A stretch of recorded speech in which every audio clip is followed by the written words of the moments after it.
Be a fun one, the Chipp versus Sin. Alright, we were just talking a little bit about Chipp's ongoing pressure. Now we're going to be seeing it firsthand, but not before LiterallyShunsui is going to be able to secure the wall break. Ooh, hit for the wall. Yeah, going for a 2P. Of course, Sin did get hit in that stamina factor. Not a lot of tools are that great unless you're dumping absolutely everything. Once you're in that situation, character can still shine. But just some minor issues here and there in terms of reward. Nice wild start coming out from Waelpro. Gonna be able to just fly through that hand. Boy, Stormbreaker. Should be able to put you through the wall again. It looks like Shunsui is absolutely dominating right now. 2 interactions, maybe twice again. So let's see really get the kill. Lightning kill, good knockdown, good burst. Waelpro has to fight for the life, and what a counter hit! Good catch on the tightrope. Try to use the tap, does got wires out in the full screen. Gotta watch out for your toes because here comes Shunsui trying to find them. BRC not gonna be able to help you here. Good jump in.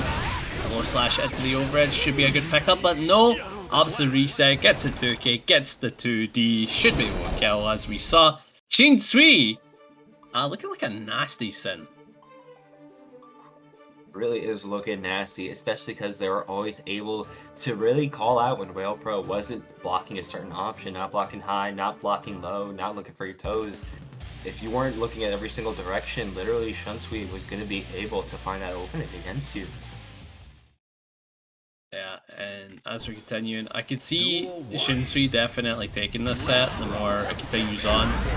And I'm looking at the entrance as well. Isozaki's just joined up, Skifto has just joined up, Hot Brother, DainsLeif, the Millia, Scary Esquire, and the Donator is also taking part. So there's a lot of fun players popping up. Of course, Flash Metroid was a key one that I noticed. Oi! Jesus. Should be some decent damage, but not enough to kill. Chance to go a little full screen, but literally just fading to go right in with the LiterallyShunsui very dominating in this set so far. Waelpro not being able to find their footing here, trying to set up a little combo here, especially after the tightrope, able to get the 5H. Oh, there we go, starting to jump a little bit. I like the chases. Beautiful counter hit here from Waelpro. Opting to go for the super. Clever play. Should be able to get the wall break. Positive bonuses on your side. And burst is very close, so you're definitely going to see burst this round. Go, just be able to do RRC, trying to go through the standard chip loop again. There we go to K2D. Try to set up off your hard knockdown, but still to be able to hit out of the sky. As we're already seeing Shunsui trying to go into the other side of the stage. Ooh, tricky with the Sun Dipper. Using it like a shimmy at points. Needs one more hit for the kill for either side. But Waelpro certainly has the advantage with that meter. Gets the cross up. Right side should be enough. Shunsui getting back first as we go into the final round here. That's one advantage that's on the Sin player's side. So Shunsui is going to be able to have that burst and deny Waelpro any option of escape. Wild Assaulting though, going to be spending that a little bit. Boot Stomp could be successful, but not going to confirm off of it, and the throw gets whiffed! Oh, should be able to get a good pickup off this as well. No, opting for a side swap because they still want the rope play in the Oki. Crazy work. I quite like it. I like this reset. It's clever. And look how much leeway it's given Waelpro. This is like a one-hit scenario situation. With the meter. Oh, it's a drop! Go, going to the other side too. Could it be able to wall splat you? Wall break? LiterallyShunsui trying to make a run back, considering their health. Watch out for the BRC. Actually counter out your own, but you're not watching for that 2S. Oh, clean close slash connection. Gave up the burst at the perfect time, and Waelpro looking for the opportunity to get the hit here and there. But NM, I don't know where it's going to be coming from. Look how tense they are. Tense no more though, as LiterallyShunsui was able to find a little pick out of the sky against Waelpro and get another game. Yeah, very fun back and forth at the end there. Looking at that set, I thought that Shunsui was going to be the person in BLA. Oh yeah, it's gonna be a clean 3-0 without a doubt.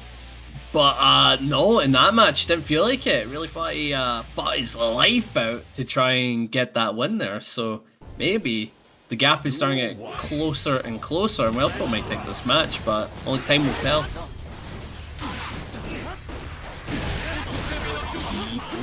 Stomp already getting bursted. Oh, nice burst bait though off of the 6H. This is pretty good. Should be able to get the wall break with the super. Did the Kara. Very clever. It does give the meter. And then you gotta work with the hard knockdown. Certainly could do bits, but no, the backdash. Messing up Waelpro. Able to get right back in. That 2K, a deadly low blow.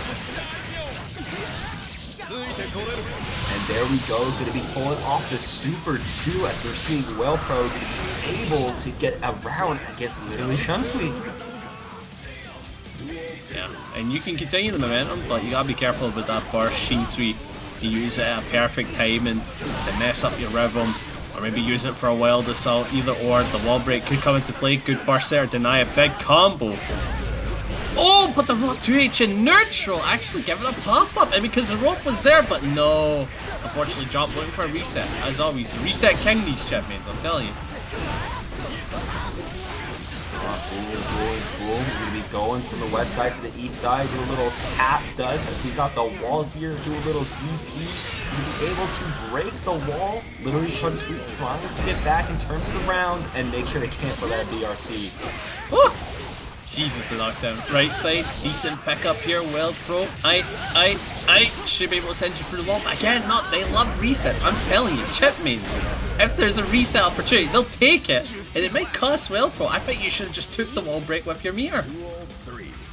Sometimes you gotta take it with your meter, you gotta spend it, but sometimes you get so caught in the Chipp flashiness that you tend to forget the meter's even there.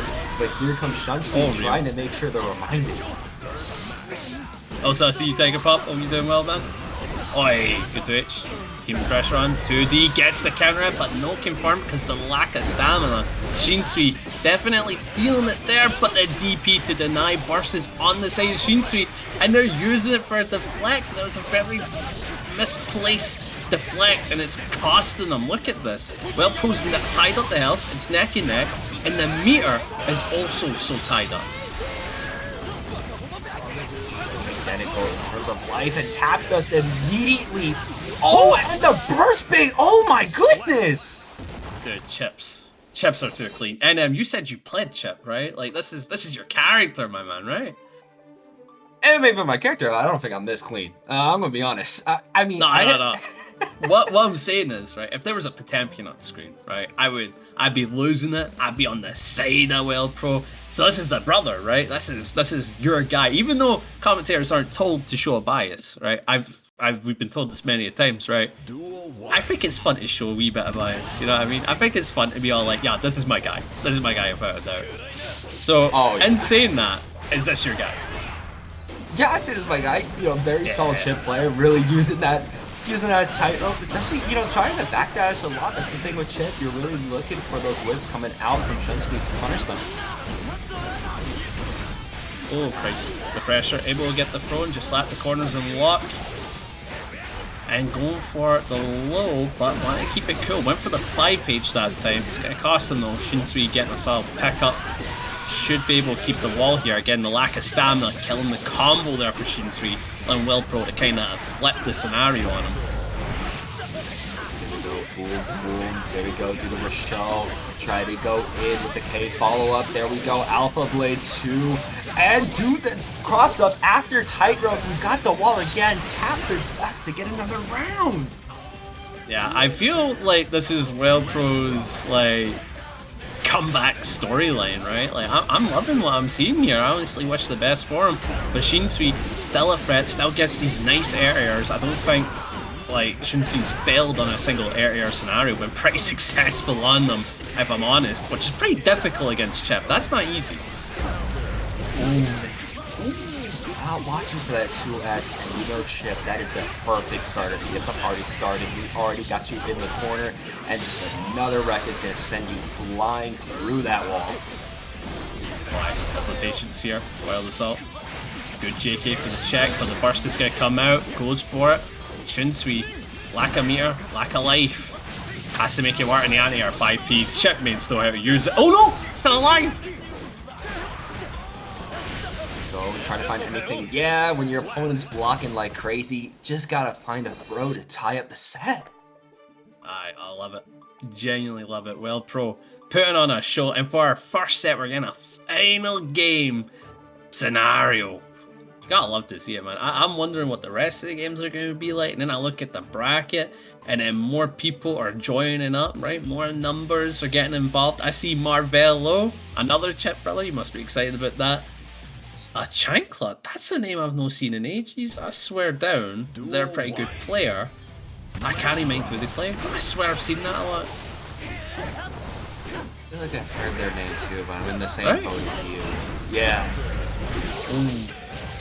Decent pick up here. Again, opting burst. Shinsui opting to take the damage. Even on the reset, yeah, a bit of a late burst for sure. Oh, well, there you go. Top 80 with Lucy last week. Thank you, Khalil. Yeah, I was about to say Kaimin, right? Yeah, Kaimin. Okay. Here we go, just trying to use some 5Ks. There we go, Gamma Blade in there. Trying to find any way to get an opening against Shinsui right now, and 5H is going to be the trick. Yeah, should be enough to kill for sure.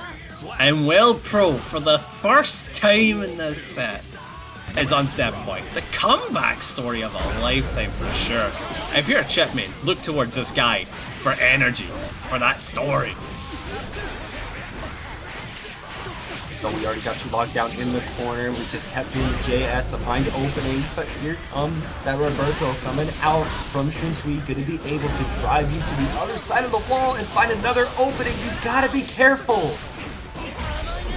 Good 2K, the Wild Assault, but 2D, able to get in, utilizing the meter. Waelpro should be able to get a good combo off this, but opting to reset yet again to keep the corner, and Shinsui is just not taking the corner. Wants to fight out with anything that they got left.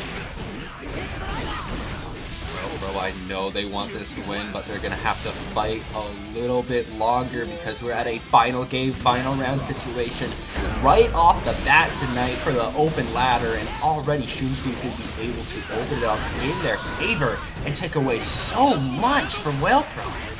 I gotta love to see it. Double Luigi final round. And it does appear First Blood's definitely went to Shinsui. This is a dominating round start from Shinsui for the past 10 seconds.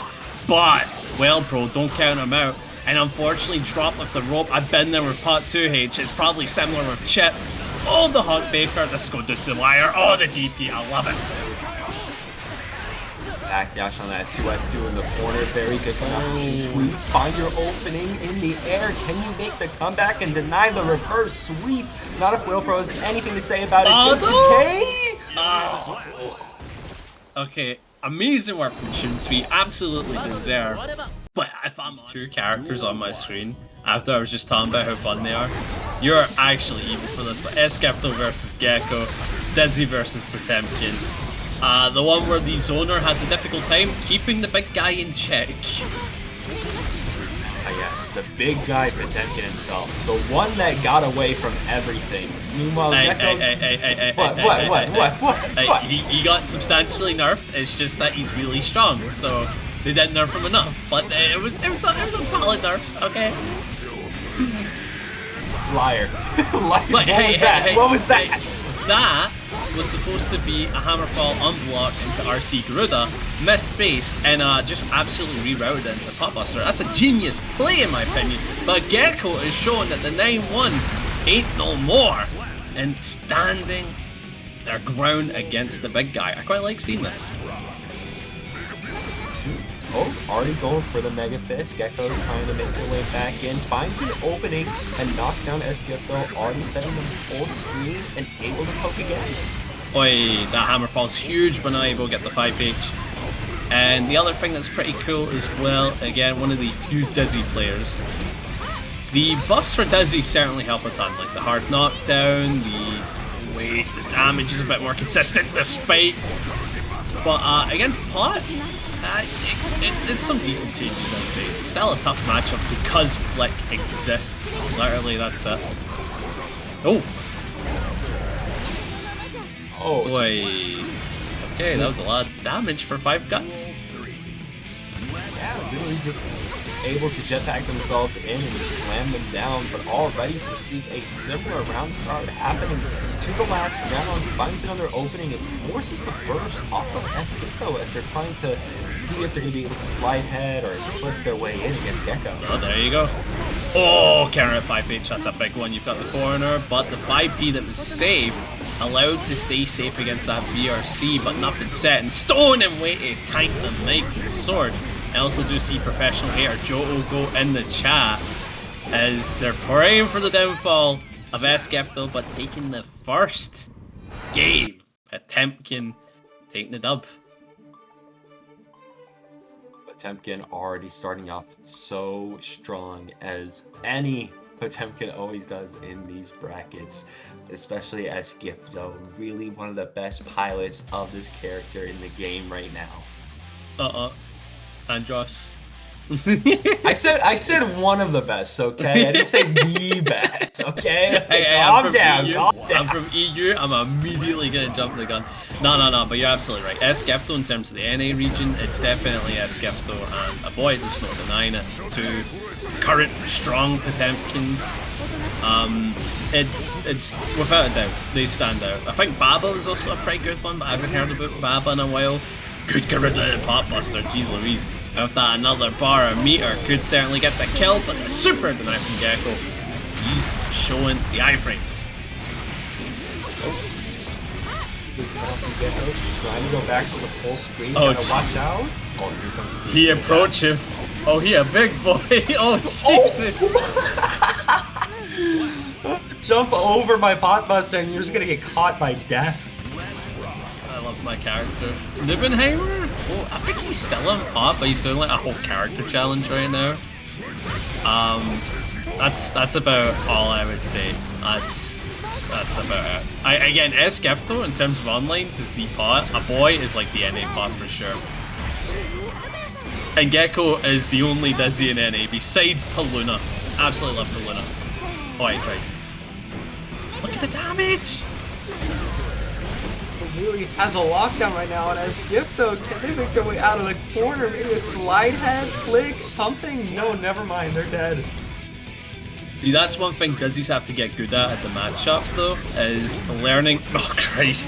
Learning not to poke the big guy, no, but it's learning how to use Michael's sword efficiently to get a counter hit on flick, because that is the main thing about this matchup. You go between Spike and Michael's sword to keep Potemkin on his toes, right? You get the big reward, and you're able to get some good damage on pot. Surprisingly, that is quite a shocking factor. This guy's tanky. Oh, Wings of Light! Oh, no meter. No meter. Yep. Pot busted, and then RRC right after. If you don't got meter, you're just gonna die.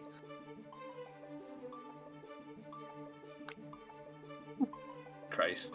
Yeah, Andros, yeah, I would say best pot in the world, without a doubt. Me, second place.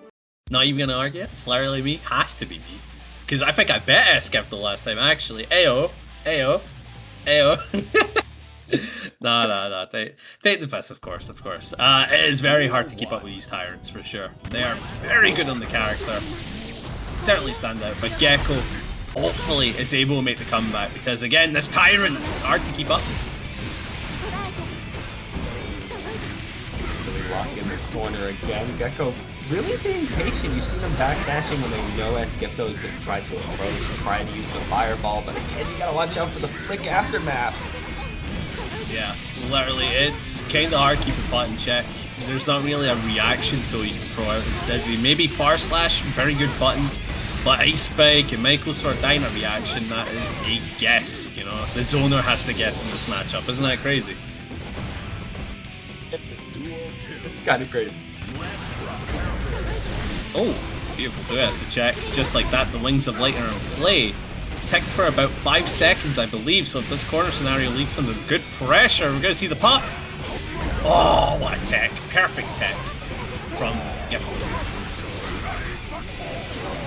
Trying to use a unit impact, just good at just jetpacking, putting unit to the corner. They're going to try to go for that pot, but not just this move over and over.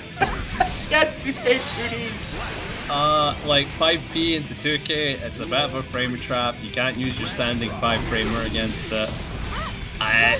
You have to respect it, genuinely. Or you have to have a good 2K. And from what I remember, Desi has a garbage 2K. So, that's rough. Oh Christ. The ones like certainly Pop did some decent damage, but you got caught by a hammerfall, and just like that, odds about equal it up. Got you in the corner, try to use the Garuda impact, trying to jump into, but you're still alive. Try to use your sword, use it again for a really good counter hit, and able to secure that full screen. Oh, nice Michael sword. DRC, overhead, goes low, well defended from Esquefto, genuinely well blocked, but has to try and get out this corner, and the throw to keep you locked in, not enough to kill. Again, Tanky at that low health, good wire sees a response, and the esports button to beat Potemkin's esports button. The far slash to beat the 2D, well placed from Geko, taking his first game. Okay, Geko keeping themselves alive, able to take a game off, and still has to continue on the path of the reverse sweep if they want to be able to win this set against Esquefto. Again, this matchup is very brutal for the side of Dizzy. Potemkin, still a strong pick for sure, but still has those troubles against certain characters, and Dizzy's not one of them. Certainly not. Hoi! Nice, good knockdown here from Geko. Able to actually get a good corner set. The Winds of Light should pop real soon, but the burst to deny. Nice, kind of block, slide head, able to catch you on the ground, especially as that Geko, trying to play a little patient, but got a little bit too careless.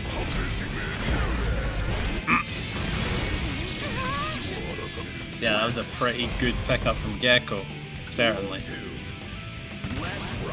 Just like that. Oh no, he just got caught. Oh, the Michael sword. Again, the Michael sword is the key tool to place against Flick. Do it well, and it gives you a large reward as Dizzy. Down, slam down. Try to flick and just, PRC into the pot buster once again. The tried and true for his gift. Oh, okay. I love my character. Oh, nice hammerfall. The Garuda time. Oh, not a bad deflection, but you gotta do it on the Garuda. You cannot let Potemkin get you're dead. So that was a situation where I feel like Geko had the correct mindset, but made a massive misplay, right? Went for the deflect after Garuda. I would never recommend that, because the only thing that would beat is strike, and you're opting. Warfar's name, I do not even dare to think it. I was literally talking to somebody the other day of, I don't think I've ever seen an Asuka in all of my months of casting. Well, nobody plays Asuka anymore. So I'm a bit fortunate. I live in EU. We have 5 good Askas. So you'll see them in like every bracket. It'll be like Strelitzia, it'll be like Vena, it'll be a name I'm forgetting. I will get back to that when we get back to that. Good pickup here from Isozaki, keeping the combo going. Tyrant Rave for the wall break, but again, the mana in a pretty good situation, so Warfar, not having to worry about it too much. Able to reflect, able to send some blocks out, going to be able to snipe Isozaki, but the RRC going to be able to clutch to save their life. Ooh, nice. Able to hit with the cubes. Solid pickup for sure. And now the approach goes low, very cheeky, but a good DP on the Screamer. Well placed from Isozaki. Nice! Again, leads to that pickup, no longer a DP. Massive change.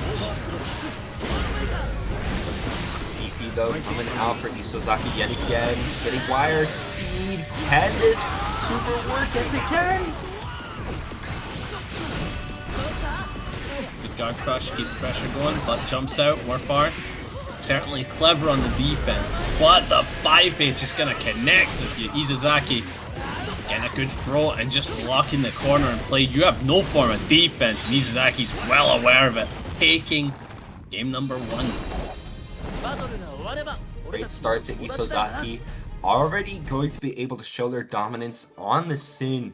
Always really able to close in against when they were trying to set up their fireballs, make sure that they weren't able to spend their mana too much.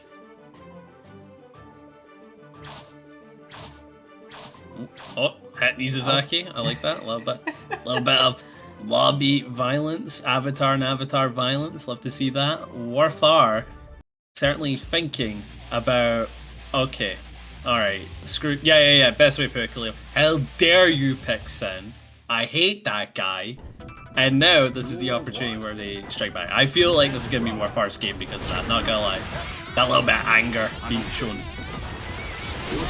Starting off with a nice throw, DPQ with Isozaki waiting for space for Worth R to play with. A bunch of these cubes. This is going to be set flying, and he's putting Isozaki in a dash pocket. Dear Lord! One of the few snowball situations in the character. When I saw the bouncing, I immediately think of like those old Disney musicals with like the things being tied up with the animation, like bum bum bum bum bum bum bum bum. Oh, but right at the lightning to escape. Good play from Isozaki. Able to close that distance, trying to go in, gets the throw. They're going to do a boost off or something else. No, they're just going to get by Worth R. They're going to back up a little bit, hit with a block, and just going to be able to break the wall.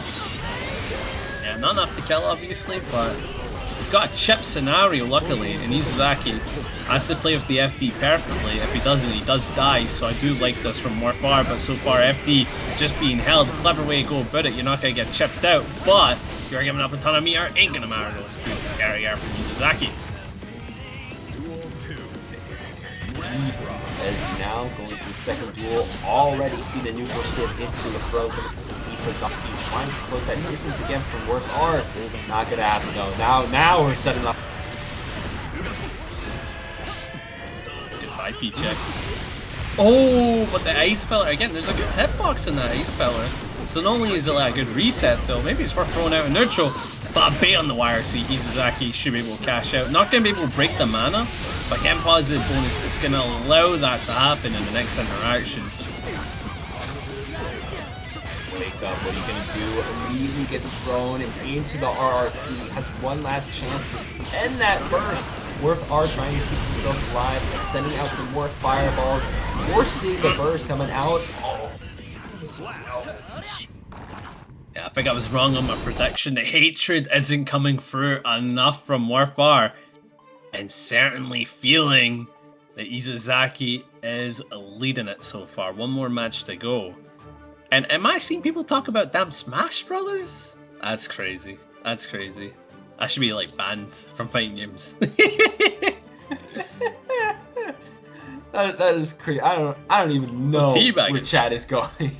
Yeah, I know. I'm just kind of like reading it, going like, "Oh, this is interesting." I don't really have an opinion on Smash Bros. I thought it was cool when they added, like, what was it like when they added Ken K. Rool? I was like, "Oh my god, he's finally in." And then that was me.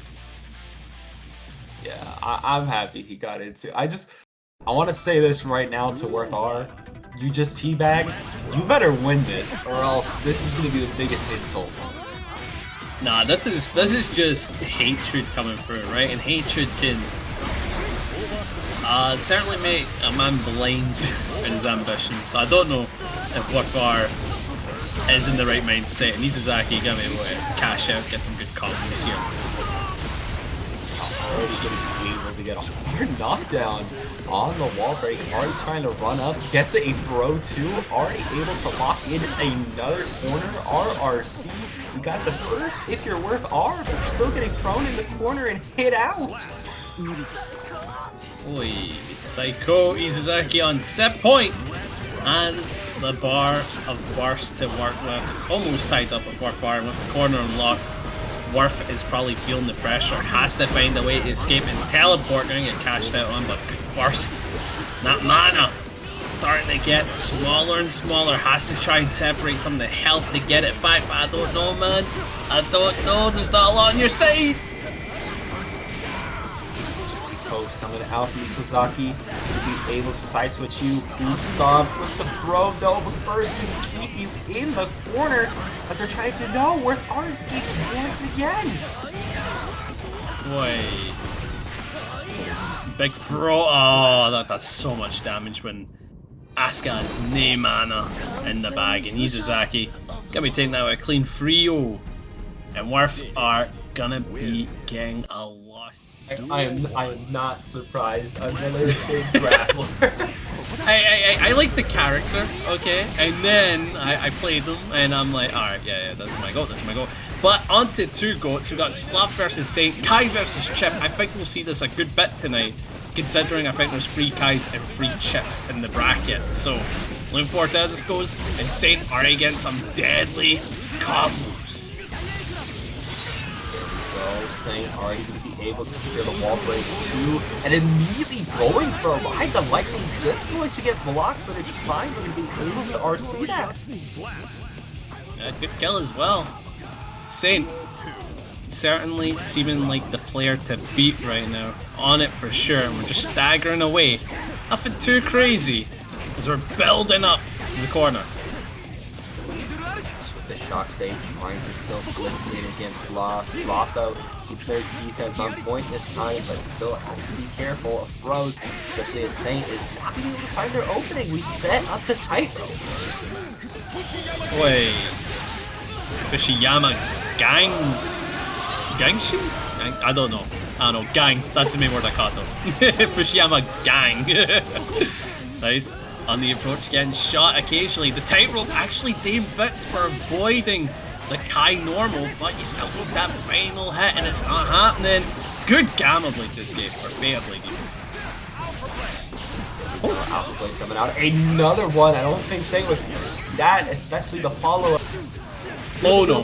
Oh, wait a minute, we do that for all of the You're bursting there? That's Chipp! That's Chipp! How are you gonna hit him? They're gonna have to figure out a way. They don't. Okay, I feel like in Saint's shoes, despite the fact that Chipp is on low health, at the end of the day, that's Chipp. Like, how are you gonna hit him? He moves so quickly. So, a bit of a miscalculation from Saint. Can make up for it for sure, but Sloth starting to make the comeback as they stole the lead in this round, but good throw. Oi, second throw. Do it again, do it again. Need a third one, need a third one. No, that's the answer. ERC. Oh, wait a minute, we anti-air the J2K. Trying to do a little bit of a cross. Dildo Stowe comes out in the flesh and he's trying to go for it. There we go, the high mid. Oh, we're walking on walls. This is hell. Yeah, this should be a good combo. Sanzen Rogun. I like this. It is scaled, but I don't think it kills. It's really close, but not able to. But hey, we're just going to be able to Alpha Blade on the ground right after. Yeah, and Sloth, kind of limited in aim, got a slow win over Saint. Like, taking a loss on the first round, and then slowly building momentum to be dominant in that final round there. Yeah, I like it. You live it to your name, the Sloth. Okay, second game. Sloth continue to keep this up. We had a really good first round coming out from Saint. Once they started, they didn't stop. It's just a matter of getting your momentum started against Sloth, but you're not getting it this time. Nice. Good combo here with the rope in play, and there's no burst, so this is a full combo for a solid 50%. Saint is feeling that. That is good damage. If the hard knockdown Sloth can do whatever he wants, goes for the same side. Solid pickup, should be able to break through the wall again. And the Sanzen Rogun, not a bad idea. As we saw, he will be able to deal a ton of damage and put him in a one-hit scenario. Go 1 to 100. No, Yeah, sometimes you just gotta Alpha Blade. Dude, it's in the name. Sometimes you just gotta be the Alpha Blade, right? You just gotta go for it. Oh god. Good block. Good check with the 2P. Beautiful throw tech. Sloth. Just patient in the face of a shimmy. Unfortunately got a hit trying to beat this shimmy. Very, very sad. sloth, literally the opposite of a sloth, as they're just rushing in against Saint, but Saint to be able to pull a god play and be able to get sloth off of their back. They're going a little mixy, finds a poke, finds a stun dipper, finds a tap dust, and finds a wall. Very nice. Sending it through the wall. Saint taking a round right back. And now, going into a final round yet again, but Slav has the burst advantage, could use it on a wild assault or a deflect potentially, but right now, up and wait for it to build up. What a 5H! Oh my goodness, that is quite the pickup. But again, opting for resets. Chips love the corner, man. They love the corner. They love the corner because it's literally a playground for them to go through every single aggressive option they want to back and forth. Sloth definitely wants to go back in there and keep that pressure up, but Saint is making sure that they zone it out. That doesn't happen. Backdash on the 5k. Challenging out, good area from Saint. That is a good idea, but a miscalculated placement of it. And Saint, can they face the punishment of the left, right, able? No? That was a total bait on the burst. How'd you mess that up? I thought we were getting there, but no, we're just gonna be able to alpha blade it. Yeah. When in doubt, alpha blade it out, bro. Every time, and it has been so successful. You cannot deny the win rate of round-ending alpha blade. Yeah, this one's pure peculiar, isn't it? This game has been very weird, hasn't it? Mm-hmm. Really feels like the constant pressure and the constant difference out from Law really keeps mixing up Saint that they're not able to catch up. Their mind might be moving faster than their hand. That's like a pure anime thing, that, right? Like, oh my god, he's playing so quickly, he can't even keep up with himself. He's in the zone. Oh Christ. Left side, that's cheeky. I thought that was going to be right side, and Sloth catching Saint off guard, going to be able to deal some solid damage. And the more and more the set goes on, Sloth is just looking more and more dominant. Dragon install? Please, please, Saint. Saint, please. Saint, please. No, nothing Saint, ever happens. No! No, you have to be high. No! No, you're just going to get super down to the ground, literally. And yeah, you're just gonna see right after immediately on that downfall. No! No, because if he was nerfed with a dragon install, please. Where's the correlation? Just trust me, okay? I'm not trusting your crazy theories. Okay, fair enough. Oh, what a bait on the burst. Oh, again, dominant in the round start. Dominant in the round. Needs one clean hit, and Saint going for throws to start the comeback. Stun Geko, try to RRC that. Can we make our way out if we're sloshed? We head after a JH, pull off one more super, and that should be enough to take the set. Yes, it is.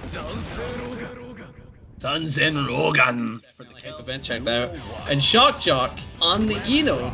A bit since I've seen them play, so looking forward to this matchup. Gonna be a treat. Already we're sitting, yeah, about a swing, already sending Shockjoc into the corner. Lurry's down, but another 2K is gonna knock you down into a burst. Hey, get the snap after one play, gets the JD, BRC bait burst, and get a wall splat combo. And that is optimal. Good play from Lurry. Should be able to kill here. Shockjoc doesn't give up the burst. Aye, dominant round from Lurry. Lurry already to be able to take a round, trying to poke off start, but Shockjoc just going to bait a little bit, already sending Lurry to the corner to be able to find another open and momentum up, sending the fireball, get that opening from up high, and hard knock. With that knockdown, able to chase, keep the pressure going, beautiful JS, but no combo. Another good JS, well placed from Shockjoc, should be able to get the kill here, but no, opted for okay. I don't know why they didn't get the combo after the MLA. Kinda shocking, but you know what? You still got the kill, you got burst advantage, everything's in your favor right now. Shockjoc still up. You got the mini Faust, you got the bomb on the board, you gotta be really careful. Try to send it back, but still got bombed! Oh Christ. Oh Christ, 2K. Ah, able get snap, snap, snap. Got the afro in play. Opting for the 5K, clever play. Should be able to get some good damage off this. Now needs one more interaction. Has a trumpet, so I don't know. Yeah, items are going to come into play. Just use your meter, run the offense, get the kill. 1-0 to Lurry. And the set looking pretty confident in him. Lurry knew exactly what they wanted to do. Round 2 was a little bit shaky for them, but they were able to get back in, of course, set up their items. The bomb being successful against Shockjoc. They were a little confident trying to swat it away back towards Lurry, but you just had to be a little more careful. But yeah, as you said, bit of caution when they be too bad here, but that is quite the walk back. I like that. The shimmy, yeah, for the web punish. Lurry should be able to get the wall break here. It's a bomb, powerful item, but utilizing it is the problem. Go, RC going to continue this momentum. First back in business for Shockjoc. Just gonna have to keep it in the backseat after this wall break. It's trying to run it again, and a little bit of a command grab, PRC. Okay. Boy, he sent you through the wall.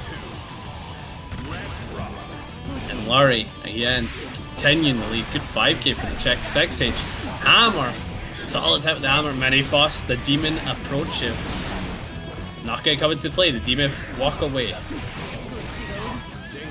Now has to figure out a poke, tries to scalpel their way in. But Shockjoc is being a little patient themselves, waiting for the perfect opportunity. That's just not going to happen right now. They're just going to get wall rounds. Okay, we're dribbling. Oh Christ. Nice 5P, 5P, 2P. Sends you back with the pushback. Again, the meter's in play. The Shockjoc's going to use it for the full confirm here. Charge dive kick, getting the wall break. Good saucy combo from Eno. Don't get to see that a lot of the time. Good play. A little bit more either in terms of health, but you got nothing to save you here. If you're Shockjoc, gonna do another super for them style points, and that's just gonna be another.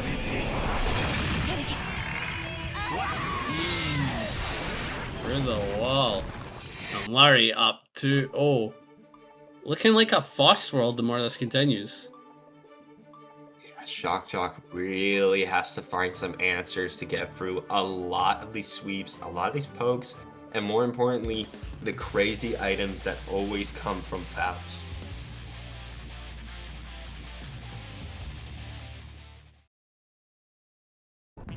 And as we continue on, Shockjoc, you gotta dig deep a little bit. If you want to make the comeback, so far nice confirmed from the 2S though.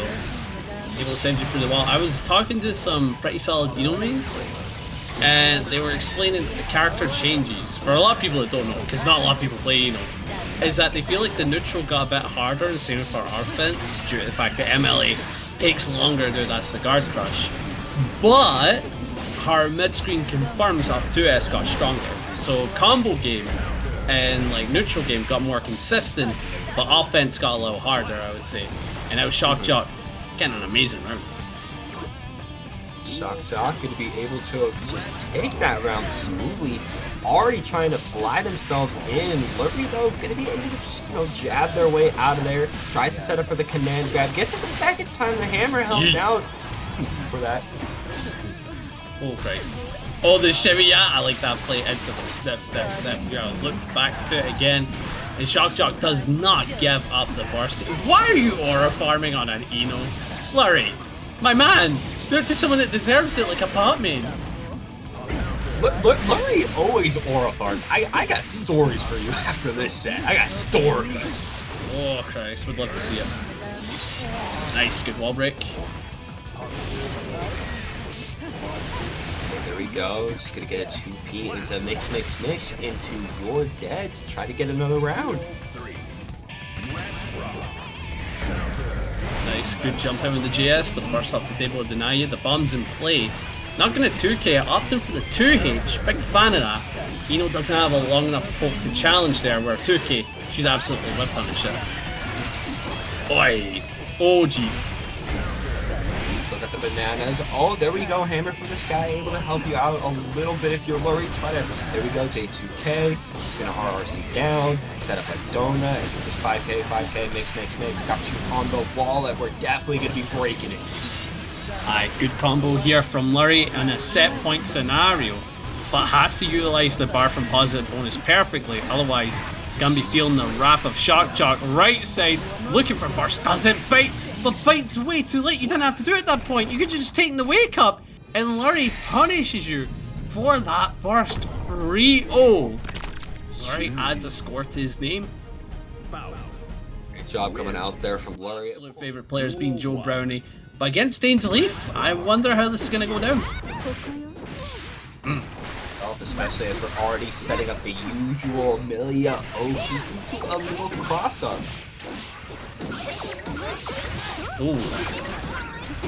Send out the minions, getting the clap up, but no form of combo. And DaisLeif does have burst in place, so nothing's set, nothing's guaranteed. Gonna utilize it there. The health deficit's low, but you're not up against positive bonus, so DaisLeif's still confident in the comeback. See, throw break a little bit. DaisLeif has to be a little careful. We have barely any health coming into this, and we gotta be wary of those minions. Nice, tries to jump over. The Capel, oh, but that back throw denial. Very nice from Joe Brownie. And this is odd because these are two characters that are currently, well, one character currently in discussion for being a top 5 monster, being Millia, simply because of how well the Millia is doing. Good super here. For example, I think there's 92 Millias in Vanquisher, making her the highest rate character to get a Vanquisher. Kinda well. Dang, how many times is just gonna be crowd trapping like that? Oh, the chase. Left side. 2 bars, so no confirm. I thought that was a clever play. But unfortunately, must have mistimed it. Good left side, knockdown, has a bar to work with. Not using any of it yet. Might use it here for the confirm for the kill. Doesn't even need it. Beautiful work from DaisLeif. Duel 3. Let's rock. Go, we're one of the rounds, and we're already setting up minions, and we're going to be able to break through DaisLeif's defense. And we got a pincer set up, but it's not going to break the defense again. Boy, very nice. 2K2D, but the burst to deny.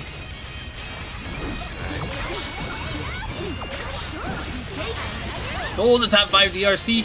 Should be able to get a good combo off this. Joe Brownie with the other bar. He's going to use it for the kill, but it's all about that opportunity. It's perfect there coming out from Joe Brownie. Already going to be able to take a game off this set. Ooh.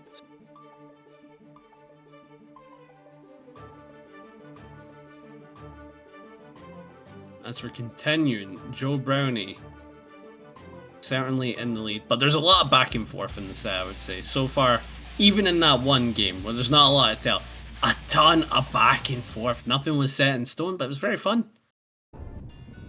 Duel 1. Okay. Let's rock. Oh, Already. nice. Oh, what a counter hit. Just glad Joe Brownie's on it. Has a full pickup on the burst to deny. Clever play from DaisLeif. Try play the air, but good check from Geko. Not known for amazing air buttons. I send in the fireball. DRC coming out after the call. Oh, okay. We're just playing a little volleyball, except every single time DaisLeif wins. Danger. Oi. Nice.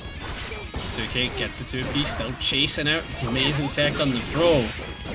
And a nice jump and Joe Brownie, again, only needing one clean hit, able to do it the throw, and just like that, the lead is getting further and further. Another way, especially after Cannon Top coming out again from DaisLeif.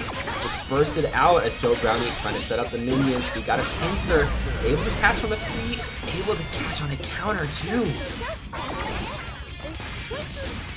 Way, beautiful throw. Minion in play, able to get the left side, and just like, oh no, the burst finally comes into fruition, but the air throw, Joe Brownie is too clean at this game. Amazing fundies as it goes up 2-0, one more to go.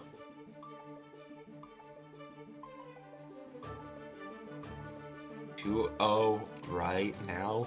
Can we see if DaisLeif is going to figure out some answers, especially, of course, with the standard Millia Oki of just JH into 2K2D, into tandem top, or whatever other options they want to do to change up that game plan? How are they going to stop Joe Brownie's momentum? Don't know, man. I don't know. But one of the main things is probably about trying to catch Geko in neutral, because oddly enough, despite the fact that Millia is the queen of speed, Joe Brownie has been ridiculous to catch, and we're seeing a color change from DaisLeif joining in on the heavily cel-shaded design here. I like this. Oh Christ. Love those cel-shaded designs of the color 16 they are. I use it on the Chipp myself, as both of them are really trying to use it in stride, especially Joe Brownie after kicking their minion in there and sending it for the wall break. Very nice set point here for Joe Brownie. Meter disadvantage in terms of the burst, but it's still very much so on Brownie's side. But a good challenge here with the 2-feet. And I love the shading on Milia's hair. That like solid black looks amazing when it looks like a blade. When it looks like a hand, not so much. But when it's a blade, oh my god. Oh yeah, it looks good in the black. I really like just the shadow effect it has on it, but looks like Joe Brownie really does not want us to see that, as they're just going to continue to juggle DaisLeif over and over, but not they yeah. Good confirm. Chasing 5k, 6H, staggering, gets the throw. Now, despite the fact that DaisLeif has a pretty good corner scenario, it's about running it. And if DaisLeif makes a single mistake, Joe Brownie will be able to capitalize and escape and start the minion game plan and just, yeah, keep him in check, get the kill, and just like Joe Brownie. He's taking the set with a clean 3-0, knocking a point off DaisLeif, who is the current front runner of the players right now. Oh, and Warfare back on the screen. We're going to be finally seeing what Chancla Atomica has in their disposal, been seeing them running in it. Oh, it's a Unika player! Love to see some Unika. Again, Chancla apparently got a Kai, so if this goes wrong, I can imagine the Kai. Yeah, I was about to say, Decknut, literally tell them all of the EU brackets, including EMEA GGST, because at the end of the day, every bracket is a good bracket to begin with, in my opinion. That's my viewpoint. But that's just me. Headed into Warfare versus Chancla, the Unika versus the Asuka. Both of them got the same buff cut. Now I'm realizing it. Except obviously Unika's is a bit more cuter. Go girl. You know, she's got a bit more flair to it, especially just trying to hit with the gun sword, trying to shoot you down too. Okay. Oh Christ. It blocks the 6H to connect, and just like you're holding a cube, the DP, that was a greedy play, but such a fan. Ooh, able to hit it again off the air projectile, especially as they're able to get another poke in. Chancla already gonna be able to take a round off of Warfare. Cubes shoots away, continuing to shoot for the cube to get over, and just like that, Worth is making the most of this situation with the fast staff, able to set up Guard Crush Central. One of the strongest situations about Asuka is if he has fast staff with you in the corner and all the set play in the world, you gotta hold it, and now the vacuum's in play as he's playing up close. This does not go well. Able to set up so many more blocks. Oh, there we go, and a throw right behind you. Oh, and we're baiting. What? No! Oh, nice. So this is interesting with the matchup, right? I think Jobber called it. Well, actually, yeah, no, me and him called it. We were both talking about the reason for this matchup. Good kill from Worth, which is Unika has an amazing tool against the cubes, being that grounded laser. However, a good Asuka main will be playing in mid-range. They'll never play at full screen in this matchup because they're well aware that Unika's best cube against tools is playing at full screen. So if Worth is smart, he'll play mid-screen most of the time to punish these grounded lasers. What they're really trying to do, but we're starting to get more towards that full screen territory again. Just doing a little bounce, trying to see if we can phase out. That's what I think every time. It's so beautiful. Old gun dipper. Nice again. Pressure time, going for it. 6H well defended, and Chankla needs to find a way out, but I don't think that's going to happen. The super sends you through, not enough to kill, but the health. Very minuscule, but look at the mana. Oh no. It's another stun dipper into the RRC, and you got no burst to save you. Chankla, hope and a dream, able to make it come back. Would you rather have 1 mana or 2 HP? that is the question, that scenario. And there, I'd rather have the 2 HP without a doubt, man. Jeez Louise.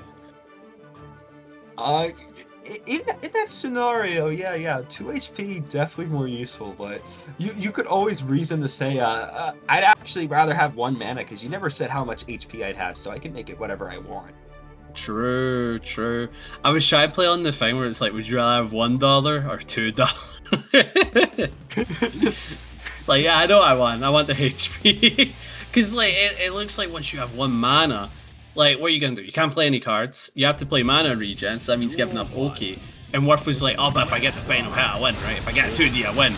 But if you're low mana, if you don't get that 2D, you don't win, you know? So, Chankla just played into that, punished them for it. Boy, alright, we're seeing it. I think Worf might be listening. If Worf plays the mid-screen very well, that laser is just a non-factor in the matchup. Boy.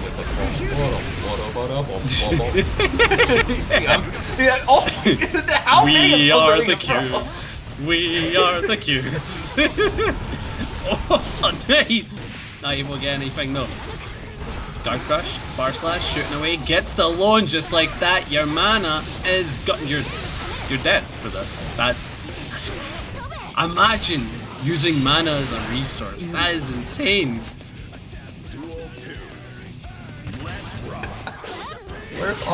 Hey, they're gonna be able to make a run back, at least try, but Chankla already pulling out the DPs and the lasers, but not enough to stop these fireballs.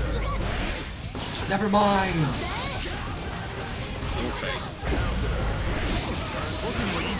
Nice, the burst to send you back. Sending out the cubes, but the burst right back at you. The mana's minuscule, but Warfare getting the knockdown, should be able to get it back, and yeah, and now it's about cycling your tools. You have no cards in play besides Screamer, so with this hard knockdown, you need to get something in the bag besides Screamer. Do not start offense with 1 Screamer. Come on, man, your resources. Listen to your commentators, because if you don't, you die. Just as Worf R did. Chankla gonna be able to take another game.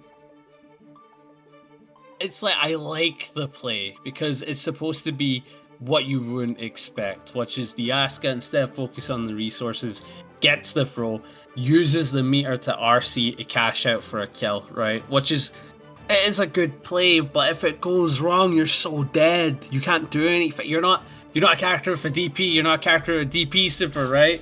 It's rough. It's so rough for you, and now you're throwing your violence at them instead of getting your resources worth. You need to get your resources. Are you taunting again? Are you taunting again? Yeah. He's hitting him. He's hitting him without a doubt. Oh my goodness. Duel 1. Let's rock. Wait, what? Huh? You did that twice? Chankla, you're crazy. Stopping the laser, playing a little bit more mid-screen. Oh, we're back to full screen. You gotta close that distance a little bit. Okay. We closed it.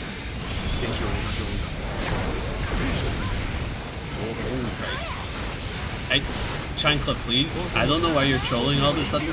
Please. Again? Again? No, do not do the 1-0. Alright, you're stuck in the corner, and as Asuka with no form of resources in the bag, you can't have to take this pressure, and if you get hit, you get killed, and just let Chankla despite trolling that round, you can't even argue, just throwing out DPs. Work. Got me losing it, put up against set point. Full screen, really trying to space out, but you gotta remember, Choco's got that laser, and it's starting to really chip away at work, but they're able to just run back in, get DP'd, get knocked down, try to get a fireball. Yeah, they're fine. Oh, good knockdown. Oh, the DP again. Chancla is just having a good time with these fire DPs, I'm telling you. Oh, good burst. Sends you back. Sends out the Cube Super. Is this the play? I don't see it being a bad one, but you know what? Sure. Okay, you escaped the corner. That was a cool play.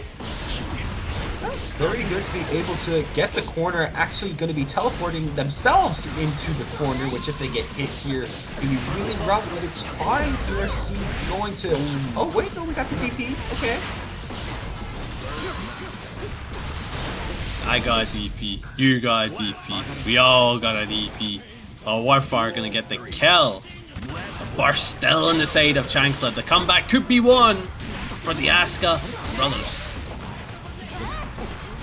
Especially as we're starting to jump in, trying to stun Dipper, trying to really lock down the wall right now. There we go, able to really break it with the hard knockdown. That's just a little life left for Warp R, and we're gonna get immediately on wake up. Force your hey, okay.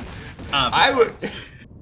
They words. Silence is the option that I'll pick now. Congratulations to Chang. Please? Alright, I'm looking forward to it. As long as it's not Potemkin, I'm looking forward to it. But we're in top 8, losers round 1, Sloth versus Lurry. It's probably a Potemkin, can't wait. Gonna be fun. Faust versus Chipp. Right. Already getting this tightrope. Sloth is a huge fan of the tightrope. This man will drop his combos just to set up tightrope. I mean, tightrope is a very fun new tool that the Chipp maintain access to.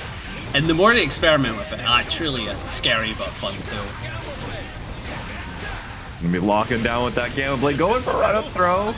I mean, oh no, messed up the dust media. Unfortunate. Boy, counter hit, we'll get a full pickup. Should be able to get some solid damage. Opts for a reset, but denied with the 5p chip. Beautiful work from Lurry. Using the meter, I'm guessing, real soon for the kill. No, already came into play too early. Yeah, Chipp's guts actually come into effect right there. And J2K says, I don't care, you're dead. It is so funny how bossmains will say J2K is bad, which they're absolutely right. It's not a good normal, right? But they need to over-rely on it. It's so fun. Oh my god, the damage? Bro, Bomb Starter goes wild. Immediate burst. Sloth is going to be very, very terrified right now. You've got 50-meter Faust and anything killing you with one touch.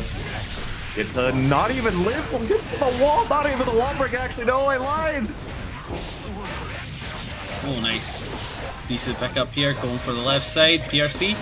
5p anti-air again. Up and up it. Chasing. Gets the overhead. And with the bar, should be able to get a combo. But no arms for a reset. Gets the pickup. Fushiyama. Gangshin. Again, I'm trying. Getting the damage. We're tied up here. It might have been worth for Sloth to use the other super there just to reset Lurry back to the mid screen and not give Lurry free burst. But I mean, Lurry's not even use it. Just gonna air throw Sloth. Amazing play. Amazing play. Again, when you see Lurry go for those wake up air throws, I'm like, what is telling him he knows this is fake? Like, is this labbing? Is this training? Or is it instinct?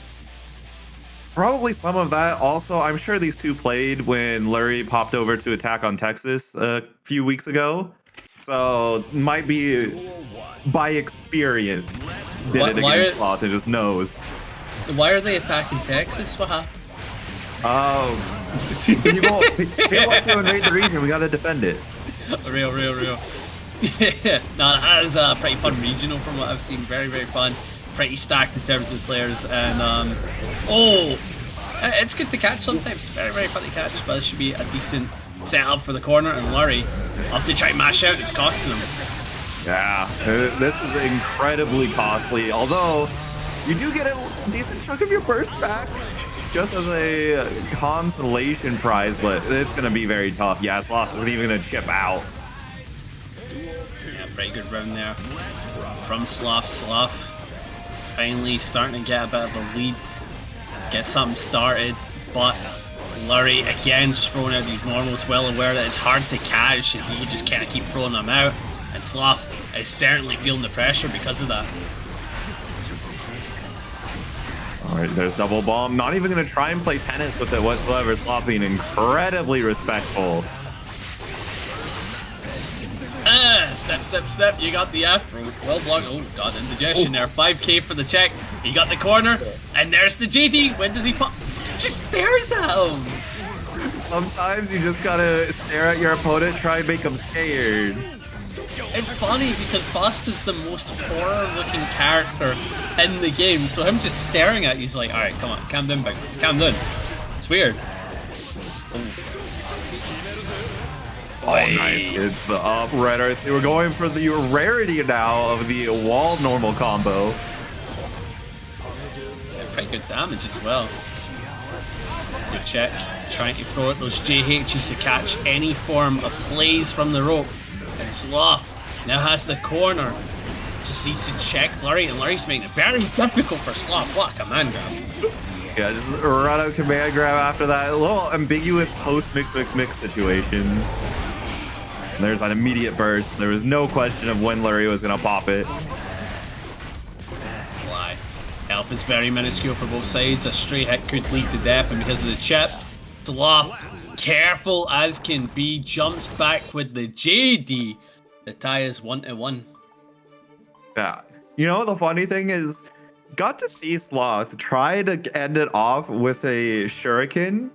As is Sloth tradition, he loves that move despite it traditionally not being that great, but was able to Kara cancel into FD when Sloth saw that Larry was popping up.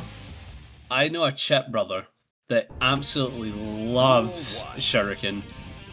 Shout out to your boy Zulu, EU player who plays Chipp, and I can't stand the guy. He trolls me every time we fight. Every time we fight, he trolls me. So I like to see that there's a player like that that carries that type of energy in NA. Big fan of Sloth right now from what I'm hearing. And Sloth just continuing it on his back, really on the stride against Larry. Best way to put it. Striding and striding. Pretty solid, going low. 2k2d has the meter, this should be a kill. And now Lurry facing quite the predicament as the lead has just been stolen right from him. Yeah, it was not perfect too. Sloth is really just one step ahead and is going to try and take this second game on the board. Oh my gosh, we're just running all over the place. Oi, ooh, powerful throw. Able to get the knockdown here, that's actually pretty nice. Mini Faust now, that is some guy. What are these items? AP lands right on to Mini Faust. All those plus frames you just got, Sloth, they're 0. You're minus now. Hold the negative frames. JD. The pop should be happening soon. There is good backdash on the command grab. I didn't think that was an obvious play for the command grab. I'm kind of shocked Sloth went for that backdash, but end of the day, it's done wonders for him. As this kills, right? This should absolutely kill. Oh, it does! Holy cow! I forgot for a second how low that Faust guts really makes things deal damage, and I forgot Chipp actually does damage sometimes with that super. You just never see it.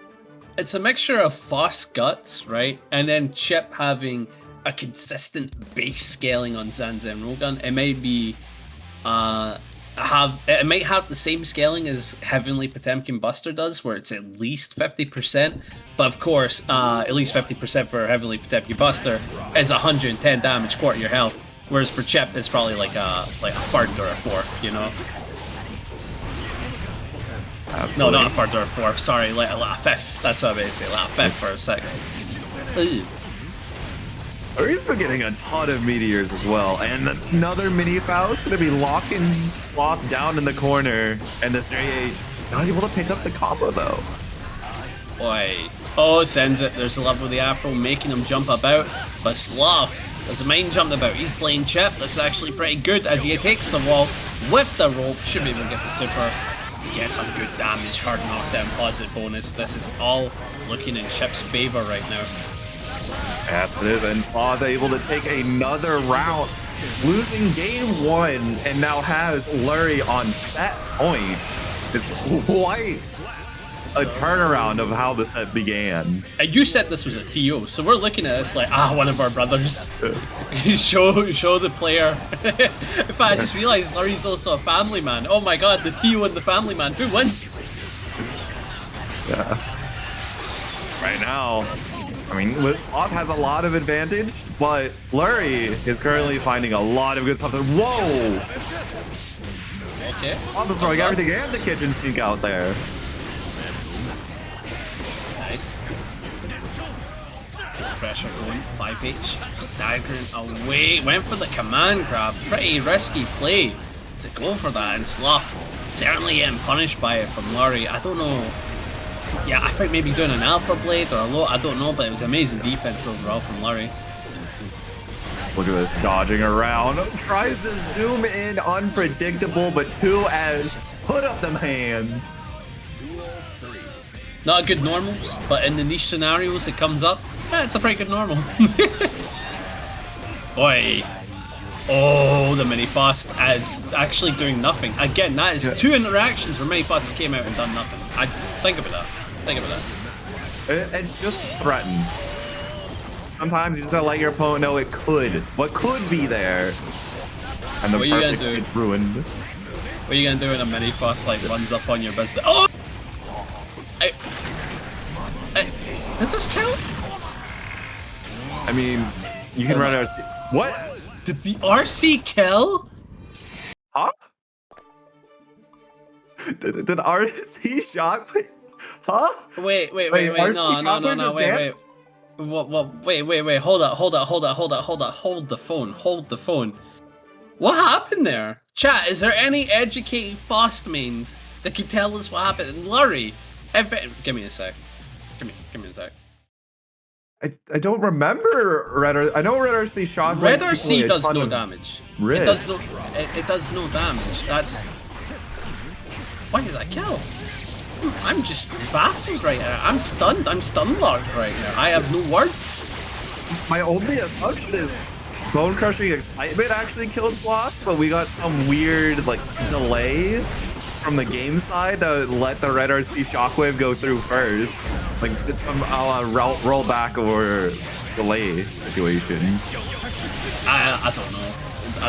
Could have been peculiar, weird, no normal, all the things to describe that, but this is not a normal set. You've got Faust on screen up against Chipp. Not a usual matchup, but right now Lurry trying to make the best that he can with these items. Mini Faust, a pretty decent one. The Trumpet, also a decent one, but Sloth is sitting on 2 bars, so nothing's guaranteed. And that's a decent burst. You got 2 bars, it's totally worth it. How did that air grab win? Faust skinny. He big, but he's skinny. He avoided it with his air dash.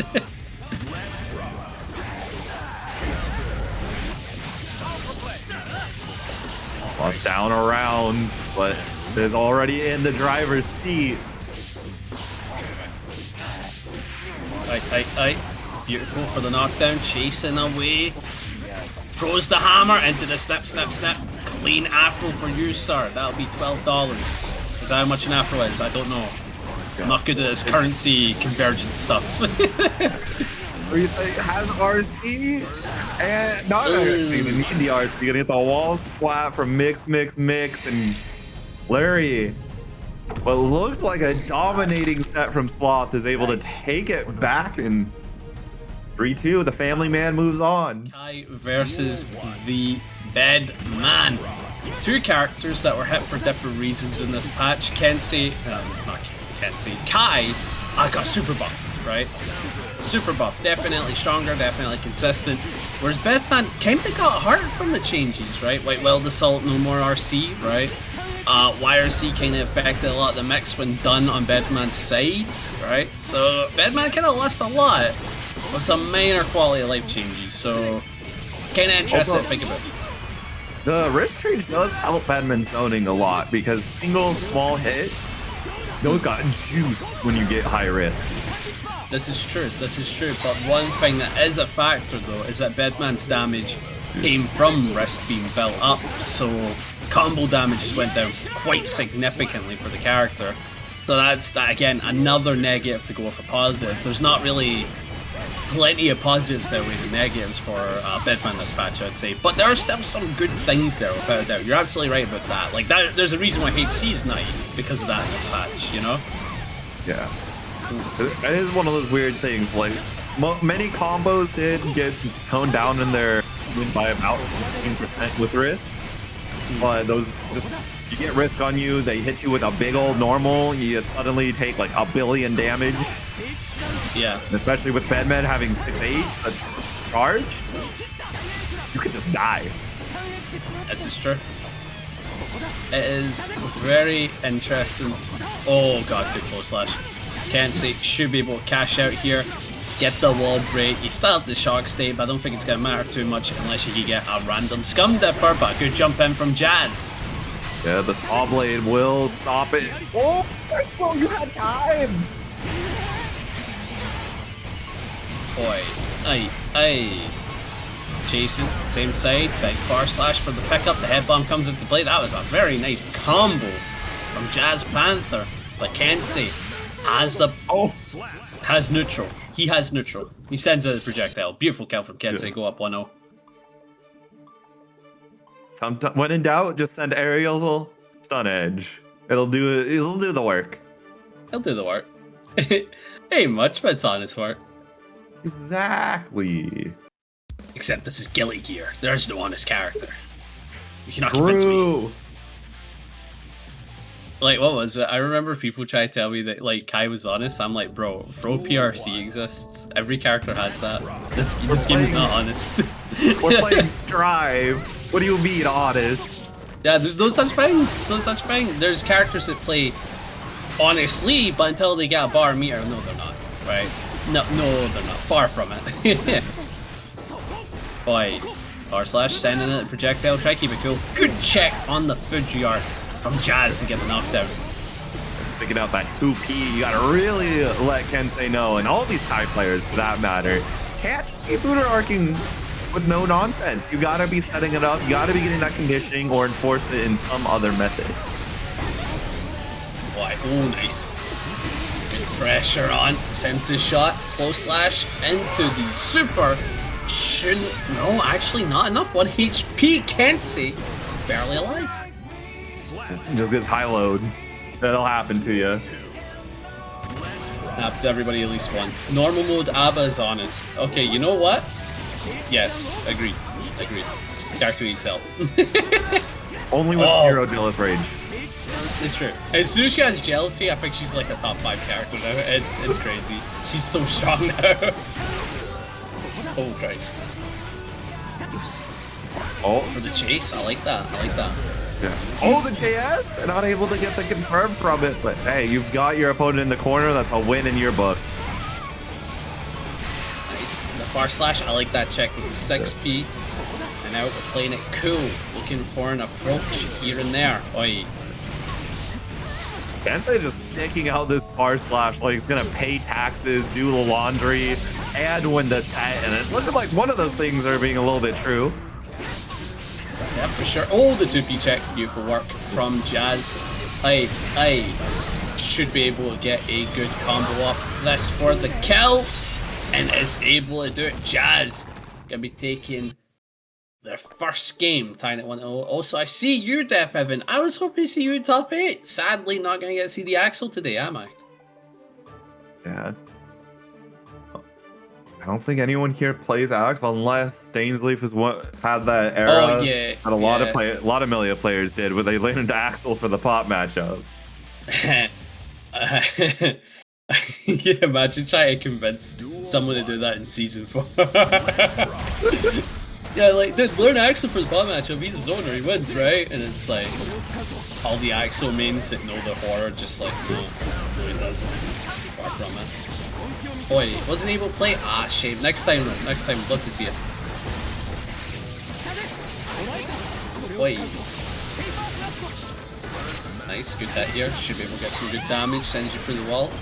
And just like that, shock state. Yeah, Kensei, there's positive bonus, there's a lot of meter. The chase down, but JazzPanther gets to see the future out spaces, but cannot time for a frame trap. Wow, a.b.a Brusto for the kill. Solid play, solid play, and just like Kensei continuing to lead. Didn't have to give up burst that round, which is pretty good, as you'll have that massive advantage this round, but it's all about utilising it in a smart way. Could have been a smart way if it landed. Oh, Jesus. Yeah. Oh, PRC Ultra. Man, I thought Kensei was going to use that to bait the burst, but no burst baiting here. Oi, beautiful throw. Just like you can set up your error plays, but no, nothing yet. Went for Beyblade RC, that means the S follow-up should be coming up. There it is, including the guard crush. A head bomb making its way. Again, I love the looking game plan of Bedman. Swap between them all. Yeah, unless Kensei is willing to invest Vapor Thrust here, burst or your deflect shield is going to be your way out of this pressure. You don't have enough FD meter. You're not IBFDing either. No, we JazzPanther winning. There probably was an argument to invest burst and deflect shield much earlier. You know, probably, because, oh god. It would have done bits, it would have done wonders for sure, but now Kensei stealing the round start again. We're seeing that kind of go into Kensei's favor. Big fan of getting the round starts and just kind of stealing a lead, and Jazz needs to keep making the comebacks. And now with the wall break super, you kind of put yourself in an awkward situation. That person's gonna have no use unless it's a random gold one and you were able to get it, so there's a chance for Jazz. Yeah, no high-low mix here. Oh, we're getting the install. We want damage. Boy, check out those buttons. Hey, massive. Good shot. Oh. Kensei now up 2-1. It's like Kai mains have a third sense. Sorry, a sixth sense for close slash anti-air. Because I swear Kai's close slash is not that good for anti-airing, but Kai's have it down to a fine wire. Y'all heard it here first. Panda thinks Kai players have only 2 senses. They've given up 3 of them in order to play Kai. All they got is sight and mash button. That's it. Also, Young, I see you. Hope you're doing well. Supporting the mans. I respect it. Boy, that's a big knockdown. That's a massive change for Kai this season, without a doubt. Can't even argue it. Yeah, having great knockdowns on fast special moves too. Like, that is amazing if you can get your reactions to just hit confirm into that often and just take Oki. Yeah, and if you get really good with it, when you've got a bar, yeah, Scum Dipper now becomes either a block tool or a hit confirm into meter tool, or if you want to save your meter and you get the hard knockdown, well, you've got a hard knockdown with meter, so that's really good if you want to like hit confirm a lot. So there's a lot of good changes with that for sure. Oh Christ. Not a fun place to be. The blender of Bedman sends you through, and with the bed install, this neutral is terrifying. There's a head bomb ready to be loose. Alright, Kensei gonna take the burst away, cannot outzone effectively. And now you're in the corner, got no meter to your name. IBs are your friend. No meter. No IBFEs to be had. No burst. No health. Oh god. The 2K2D, beautiful. Well placed to catch the landing from Jazz, and now Jazz with the burst advantage. That's a good chance of 2 doing this.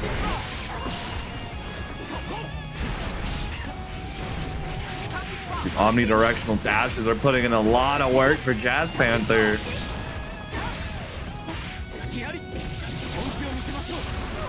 Another knockdown, stagger. Oh, big throw.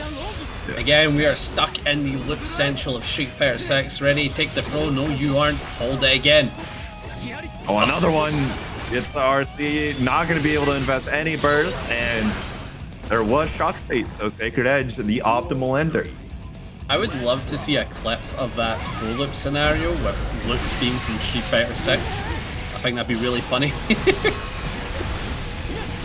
Like bum bum bum bum bum bum bum dun dun dun throw. Oi. Chase by the knockdown.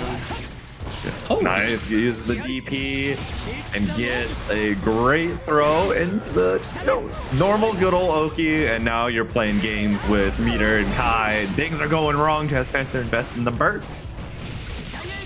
Not a bad idea. Beautiful far slash should be a solid pickup here. Not enough to kill, but right the lightning, you're going to gain a massive advantage between the wall break and the damage. And 150-50 for a dub. Jazz needs to guess with the 2 bars. It doesn't use them. Ooh. And the JS is going to clear out the set. All that meter, JazzPanther not able to use it. Kensei taking full. Until then, though. Hello? Oh, hello, you're back. Discord was tweaking out. I was seeing TNS had GC Yoshi, and ages she's still been playing the game, but I don't know how active she's been. Amazing player for sure. And then I said in EU we have a disgustingly amount of really good Bedman. So I not a rarity for me, at least. Not a rarity for me. Disgusting over here, I'll tell you. But into this set, did you introduce it? What we got? What have we seen? We've got Marvelo and Joe Brownie. We've got 2 players playing both Geko and Chipp. And they're playing it like we're playing Dragon Ball, honestly. None of them are wanting to stay in one place. They're both wanting to be air a criminal amount. Nice cross up with the meter, should be able to get the kill. No, the drop, Marvelo. Uncharacteristically, didn't even say that right. Dropping a kill opportunity, and now Joe Brownie with the comeback may be able to get the kill here because of the minion. Cashing out for some good damage. Jesus. Geko always been doing some good damage. High guns won't save you there. Oh, big knockdown. With the meter, should be able to cash out, get some good damage. Main goal is, of course, to set up positive blows with Chipp, and Chipp doesn't find it too hard trying to chase Geko, but when they get to that air scenario, Joe Brownie's really good at checking Chipp mains from what we've seen tonight. That was a good kill for Marvelo, pure domination, perfect. Marvelo wanting to definitely let Joe Brownie know that you barely took round 1. I'm gonna tell you why. You get a perfect round 2 and trying to chase down, not able to find an effective answer. Christ, beautiful. 5k, backing up, keeping it cool. Oh, counter 2D. Now that is a scary button this patch for sure. That has no heart bars. None. Yeah. Doesn't exist. Yeah, they did retract that start of hurt bugs. No, that is very scary. Oh, nice. The cancel is going to be dodging Forever Elysian Driver. Yeah, certainly a good cash out. Probably the best that Chipp can get in that scenario. But now Marvelo has a bar. Yeah, I was about to say neutral's dominating now. Could find an interaction pretty easily. Certainly does. Goes up 1-0, but I wouldn't count out Joe Brownie. Still a scary Geko main to catch up with. Yeah, it is only the first game of the set. And when we have at least 2 more games to play, that's at least 2 more opportunities for Joe Brownie to make some good adaptations and just close out the rounds. Because I mean, yeah. Joe Brownie's showing really good stuff. It's just closing out a round against Marvelo is a task in and of itself. Duel 1. Also playing Chipp. Alright. Very quick character. And for Geko, that's not too difficult to catch. Fast characters are only a kryptonite to Geko, right? As you're seeing, she has many of options. It's just that if she's incorrect with one option, even if it was just like a minor play, like that one, just sending the minion out, she can get punished pretty heavily for it. So she has to be on eggshells in this matchup. And Joe Brownie going to be able to find the super cash out. And it will not kill. Guaranteed wall damage, betray to be. You're a Chipp out though. Go my child. Chipp kill. Yeah. Oh, kill Chipp. Kill Chipp. Chipp kill Chipp? Yeah, oh for real, for real. Also, we're listening to an absolute banger Slayer speed. Big fan, big fan. Look, there's only one song in this game, OST, or not even, it's not in technically Strive's OST, but in Guilty Gear's OST that I'm not a fan of, and I don't want to even bring that into existence. Is it birthday trade? I will neither confirm nor deny that statement. His birthday trade.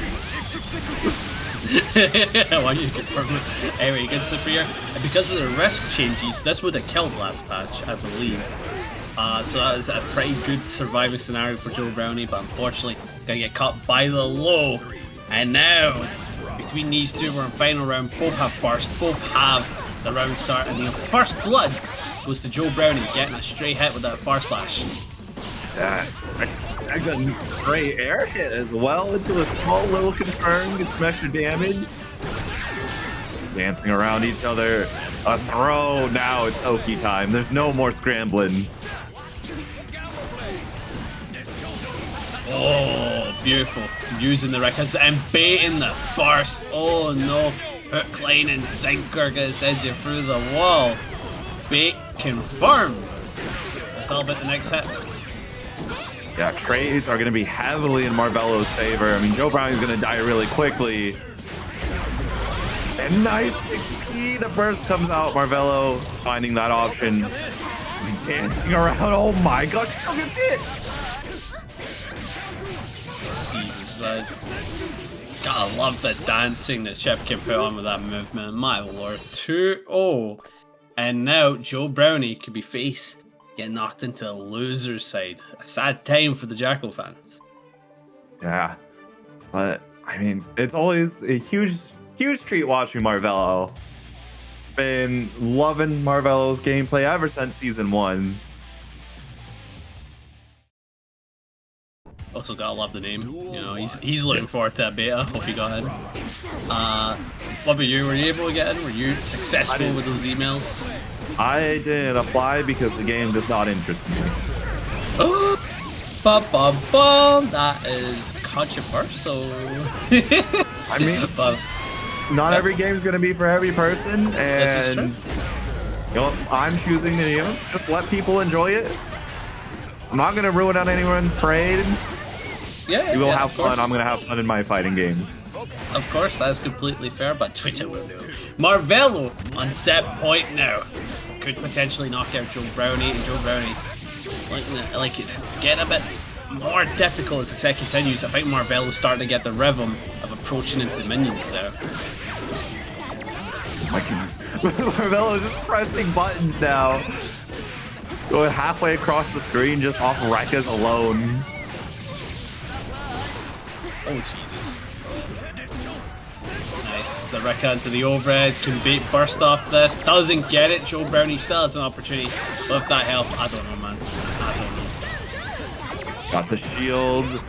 Has minions up there, but the 5-8, even if you canceled into minion attack, likely would have whiffed, and Marvelo uses it to go into winner's final 3.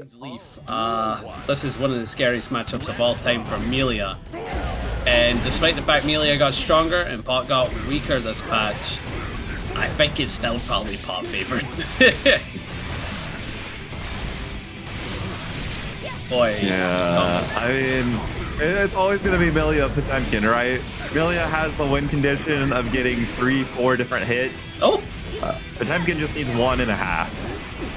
Real, and we got to see one of the big buffs about this patch. You can YRC a guard crush, and that worked out pretty well to escape Garuda pressure, but at the end of the day, if you don't got the bar, you gotta hold the Garuda. And yeah, this is one of the matchups. Yeah, you can't exactly YRC a Pot Buster, unfortunately. Oi. Oh, far slice. Yeah. Double Garuda and the delay for the close slash. Oh, good jump, but you're taking right back there because of the bar. He can chase, he can do it. One of the strongest things about Pot with meter is that 50-50 is another 50-50 disguised. There's so many 50-50 that both these characters are going to be throwing 50-50s all over the place with 50 meter. That's back SJH. Oh, I don't like that confirm. Oh, but that's gonna kill. That's gonna kill. Beautiful work from Skiff. Will go up 1-0. Yeah, so one thing that I was trying to get a habit into through talking to Andros, he was teaching me the things about like Hammerfall, and he thinks that me and Skepto have this pretty big problem, where if you do Hammerfall, and you're immediately confirming into RC for a combo, it's just a bad idea, right? Because the combo damage on it is pretty bad, the Oki on it is a bit awkward, where it's better to just go like, did it hit? Yes. Alright, don't use the meter. Did it hit? No. Use the meter, right? It's better use the meter as an offensive tool after blocking rather than confirming a hit. So, not a fan from that play from Skepto. Could have cost them, but it's good to see that they're at least still winning the rounds off of these type of plays. Oh god. Oh, are we talking about color 16? That color is peak, Yeah. but I don't like it on Potemkin. It looks like the drip Potemkin mod, and I can't enjoy it. Yeah, it's Andros. There he is. There's the best Potemkin in the world. That's the guy. Oh my, the air. Oh! Not even a wall break conversion, but you might not even need it if you're DaisLeif. Jesus Christ. Oh, got that pick up. Me likey. Garuda. Potemkin Buster. Good jump out from DaisLeif. Gonna get the knockdown. Going same side. Close slash 2S. Oh! It happens. You got everybody, that. man. Yeah. Not much you can do there. Just accept your death and move on, innit? Greedy play. Very, very greedy play. Gonna cost that Skeptic for sure. As Millia now has Bombos. I mean, she's always had the ability to bombo. It just so happens that most of her starters off things like 2K or 2P where you don't get much. Are pretty good now. Yeah. Especially like Artemis was already a really good starter. If you could get the proper counter hit, now it's a devastating starter. For real. That should be enough to kill DaisLeif. Taking a very confident round. And now it's all about playing around the fact that Potemkin has burst and is a wild gorilla about to break your back. Jesus Christ, you had to burst. Oh, the flick! And you're gonna get locked out of the corner and high-low, which one it was? It was just a K to your face. K to the shins. K to the shins for sure. But yeah, color 60. I like color 60. I'm a big fan. Right, I'm a big fan. Love it. Big fan. But I don't like Potemkins. They gave it too much black and red, and I'm like, nah, you shouldn't have did that. You should have the black and green, in my opinion. I think that'd look amazing. Because I just see drip Potemkin. Like, honestly, anyone that hasn't seen it, look up pot color 16, and you'll just think drip Potemkin. You can't enjoy it. Look, I'm always a fan of some green. Real. Oh my, the danger coming out already. You never want to have negative penalty very early into a set, especially on a potential set point. You're 2H in there? That's a wild play from DaisLeif. Could have costed them. But thank God that you had burst in the bag. Oh no. Good super. I like that. React super to Garuda is the correct answer every time. Are gonna Capelon out. Better to be safe than to be sorry.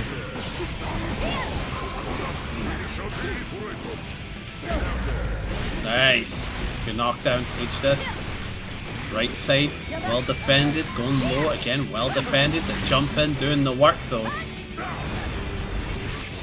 All blocks but not able to get a good punish off the far slash. Has to find a second one.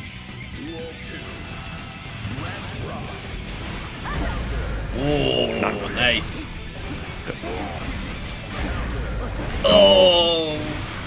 DaisLeif has been blocking a little too many of these close slashes. Skepto might be getting a little more confident to just throw a pot buster soon. Maybe. I'd go 5k. Went close slash. I like that. That's a better reward. And it's still strike.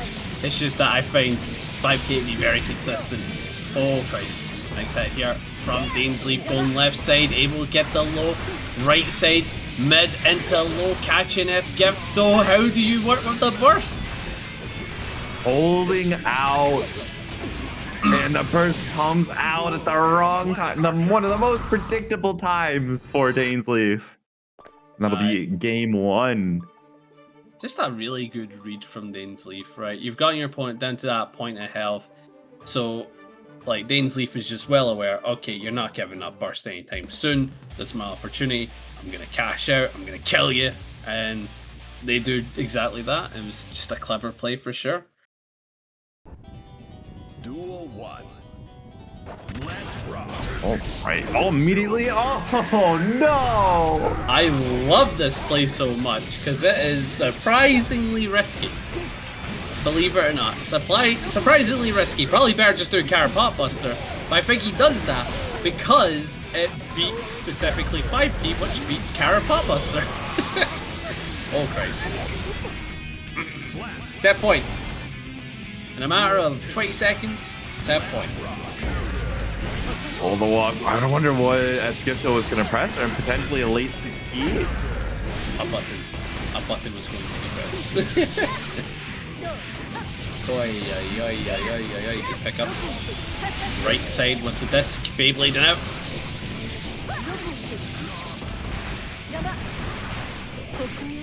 Oh, nice. Gets throw very quick. And this was a perfect too.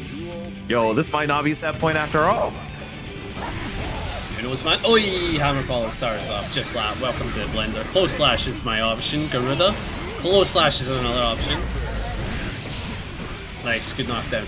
Chasing DaisLeif looking kinda confident, but the hammer fault to catch. Welcome to Garuda Central. Brings you right back down. Oh, you're not dead, but it's one more interaction. Oh, was able to get the second 2P in time. That was probably the most panicked 2P mashing I've seen in my life, but it was the play for sure. Is that the burst? Is that the play? Ah! He tackled though! Bar slash. And you're not gonna have to worry about the gigantic Kaya on the bottom of the screen. We're going to game 5. Crazy work here from DaisLeif. Surprisingly, able to stand toe to toe with one of the Potemkins. Insane. Yeah. Holy outplay, says Lurry. That's crazy. That's crazy. The thing is, he plays Faust. I'm not gonna challenge him, right? That's a definite bottom tier. Like, someone help that character, you know? Duel 1. Okay, but here we go. Final match between these two. Who will be continuing runs finals, but so far, first blood, the DaisLeif. I have to give up the burst. Nice. Ooh, I like this. Confirm and gets the cross up too. Boy, just back up. Not enough to kill, but again, pretty decent, I would say, against a very tanky Potemkin. That's a risky play, but Bar not so much, and that is a clever play, as you know your opponent is going to be aggressive after all of that defending. And this is set point for DaisLeif for the first time. Yeah, and off the back of a very quick, dominating set of rounds, and the damage is just piling on. Skifto not given a good chance to burst, has to eat all that damage. I know you're given the decision, you have to get burst. Oh, Jesus. The burst immediately, I like it. I love this from DaisLeif, but no, actually, I don't, never mind. I dislike it. I really dislike the burst usage now because Potemkin has you in the corner and that's GG. No, you fool! Okay. What? So, at that point, your opponent is not off the ground, so Heavenly doesn't work, but you do get a slump, meaning it's still your turn. Dang. Christ almighty. Is that on purpose? I don't know. Are you trolling? Maybe. But at the end of the day, Skifto tying us. Give him the stuff of Luigi. My god. Oh, not the heat tackle without meter to enforce it. That's gonna give DaisLeif a free conversion.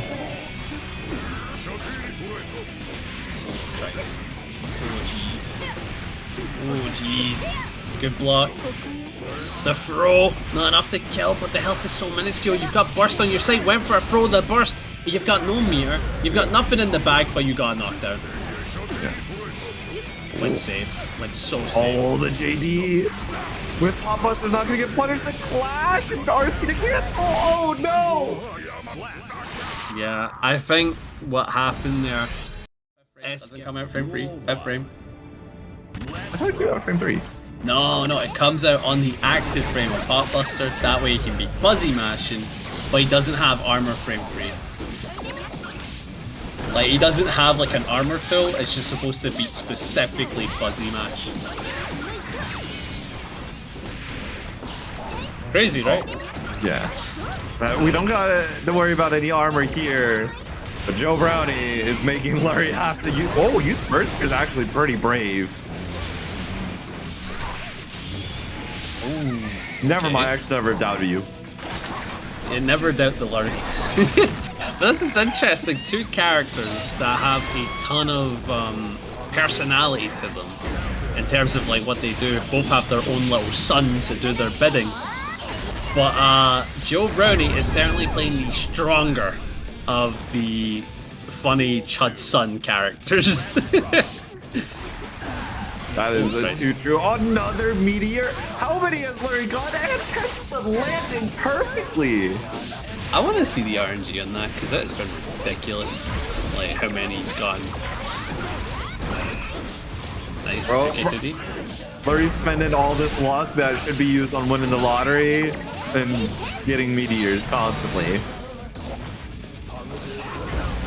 Oh, 5H with the meter should be able to get some good damage, but Burst is about to come into play, and Lurry denies the killing combo, and Joe Brownie needs to look for another big hit. Yeah, it's the 5H. Go, my son. Clap away. Joe Brownie up 1-0. Yeah.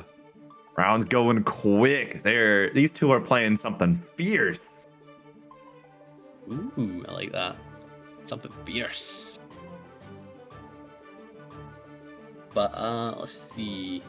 I'm thinking about the rest of the bracket. So of course, after this, you're gonna have the losers top 6 game of Escafto and Kensei. Forgot to mention that. And this is also a losers top 6 game to see who's going to go in loser semis and face the winner of the Kensei and Gefto set, which is going to be a treat, right? I think every time a pot has to fight a Kai, it's genuinely fun because you see the Kai is very good at checking pot a lot of the time, and pot is like, damn, I have to play neutral a little bit. So it's going to be fun. Having to play neutral and my guild here? Exactly. Exactly. You get it, you understand it. No one wants to play neutral. Oh, nice. Beautiful, good pick up here, has the minion. Oh, this is death.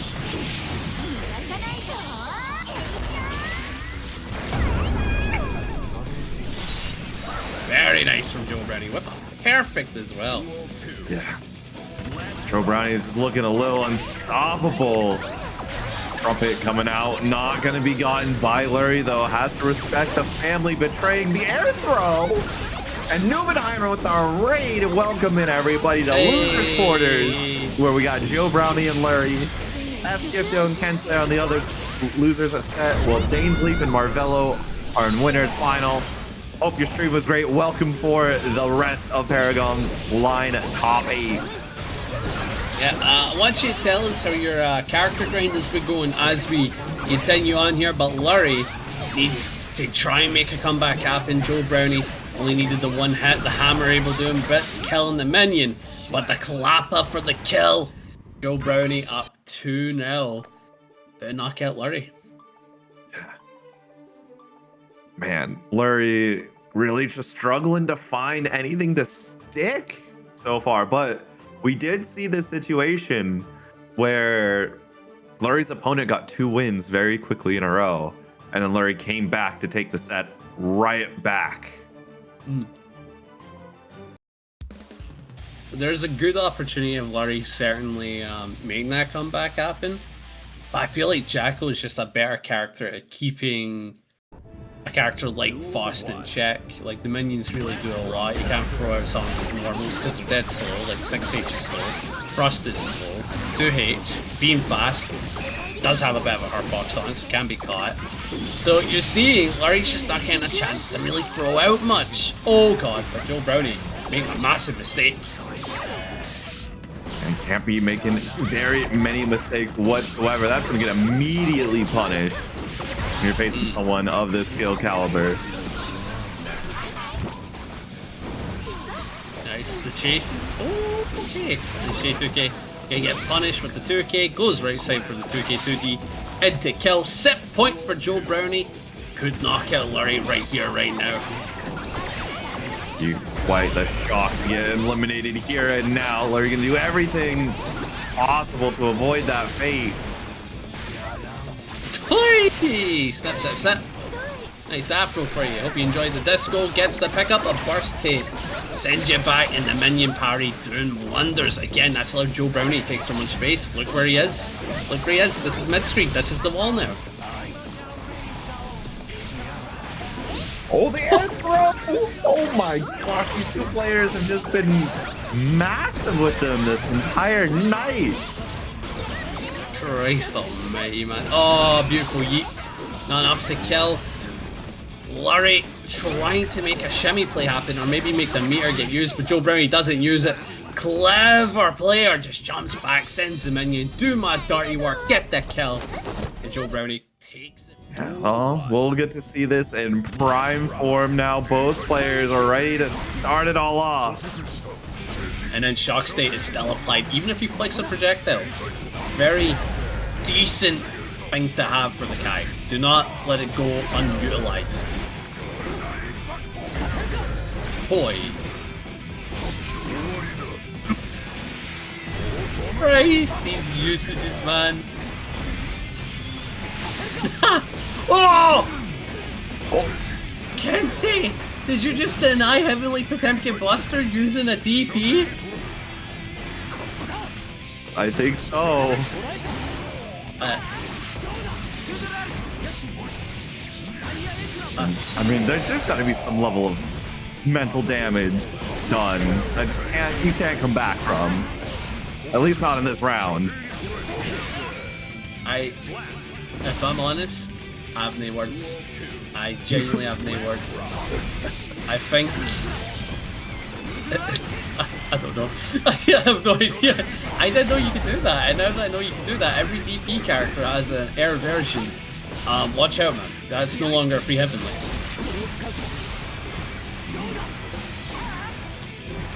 Nice, good jump in. The pressure's on, 5p2p, into the throw. Beautiful work from Kensei, running the hard knockdown pressure. And has a bar to work with. Ooh.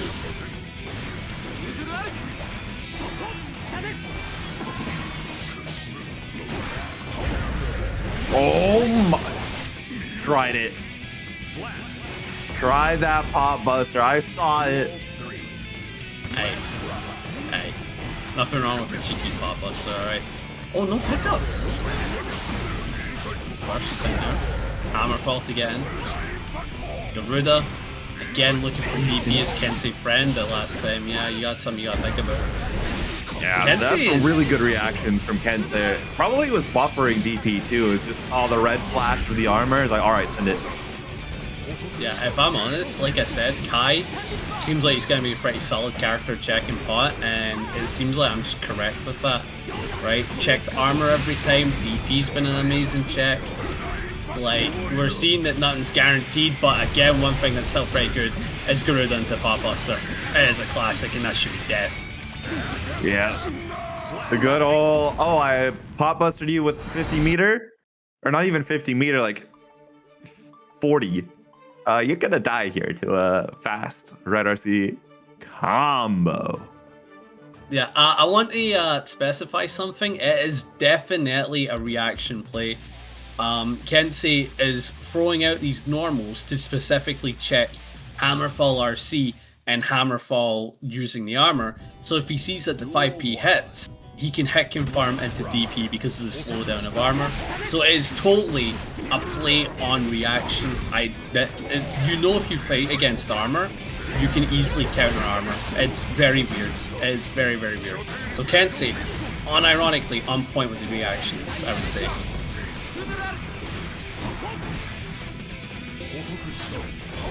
Nice dodges around Flick, just lets the Hammerfall go through. Not gonna try and do anything while there's RC on the table. A great backdash. Amazing backdash for sure. Nice. Jump in. HDP can be RC. Staggering away. Hammer fall to Jackie again, Garuda into flick. Again, not much you can do at that spacing.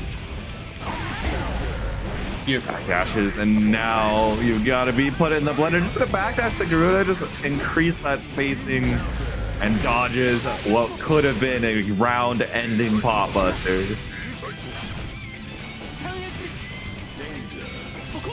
I love the patience.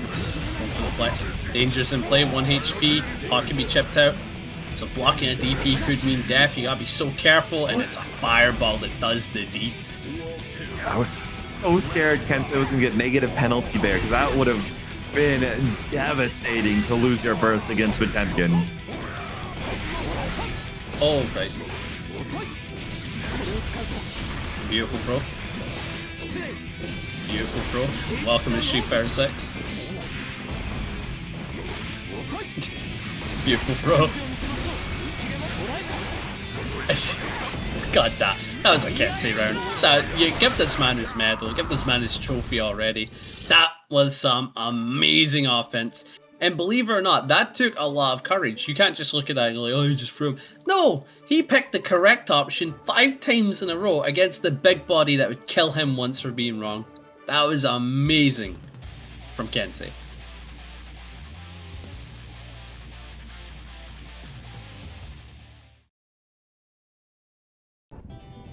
Duel 1. Really? Wow, so you guys have like labbed out the DP frame data? Well, I mean, DP is gonna be invul in frame 1, right? So Yes. if you're outside of that frame 1 hitbox, it applies to a lot of other situations. The same concept. You get to either cancel your with RC, or you can do your invulnerable option and then stop that Heavenly Buster from what should have been killing you into we get another interaction to play. Yeah, which is insane. Insane that Kensei was well aware of stuff. So, Exactly. Like yeah, that. yeah. It's without a doubt with the spacing as a reaction play. But at the end of the day, that's still Potemkin. Get pop bustered. Yeah. Yeah, you showed us some kick counterplay. Unfortunately, you had a very low life total that was very suspiciously a pop buster to death. Oh god. Oi, 5H. Oh. Skepto, I think we've learned the point that it is definitely reactable outside the range. Please, stop being a direct example of it. Oh, that was maybe deflected, we just got punished, that's insane. Okay, damn. Wait. Taken by the tap dust. And death your way. And so looking close to taking another game. Alright, I'm just gonna say this right now. I don't think Skepto can hear me, but the next time you do a heavenly read, do it when you're kissing the opponent. I don't want to see any other distances in play. I don't think Skepto is one of those players that listens to the Twitch stream while they play. Not the madmen that are like are Kehoe or insert deck. So this is a pretty good play. This should definitely kill without a doubt. No way. Yeah, there we go. And just like that, Skepto up to could knock Kensei out of top 8.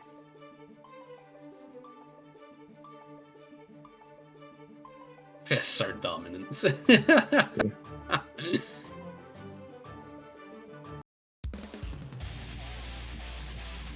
But Kensei, do you think... Not Kensei, sorry. Kopi, do you think this is going to go down to Game 5? Do you think Kensei can turn it about? I would be surprised if it didn't go to Game 5, to be honest. Oh, Christ. Oh, Christ. Oh, good jump in from Kensei after doing those jump resets. On point indeed, and now the health deficit is on the side of Kensei, but that flick on counter hit no longer gives okay if it's a further hit and reach, so Kensei can play neutral yet again. But did get hit in a lot of aspects, you just don't see it as much. Oh Christ. Yeah, and block damage drop state coming through. There's 50 meters, so you are not safe at this life total for Kensei. Nice. I love that, the 5P check. Meaning that you're going to beat the startup of the second Pot Buster. Or you're going to head into the armor and then use the bar you're sitting on to beat the Pot Buster. So I quite like that from Kensei. It was a clever read, clever play. Oh, the 5K counter hit. As Geko's looking a little more shaky in this round. Go JD, my beloved. Beat the JD disjoint. is the silly button. Oh Christ, Garuda. Close slash able to get the knockdown. This is brutal. It's times for the Pot Buster to try and clean out this round. And what a beautiful far slash. It's a drop though. Kensei wasn't ready for that 2H. It was an awkward situation and now he might be paying the price, but a good throw in the hammer fall. Risky one indeed, as Escafto sitting on the bar. Yeah, could have gone for that. Didn't go for that the first time, went for it the second time. Kensei calls it out, and now we're getting a game number 5. Like you said, you can't, like, this match without a doubt was just going to game 5. There's no argument. Game 5 that I wanted has been realized. Here we go. Got a question for chat. Can I see 1s in chat for Escafto, 2 in chat for Kensei?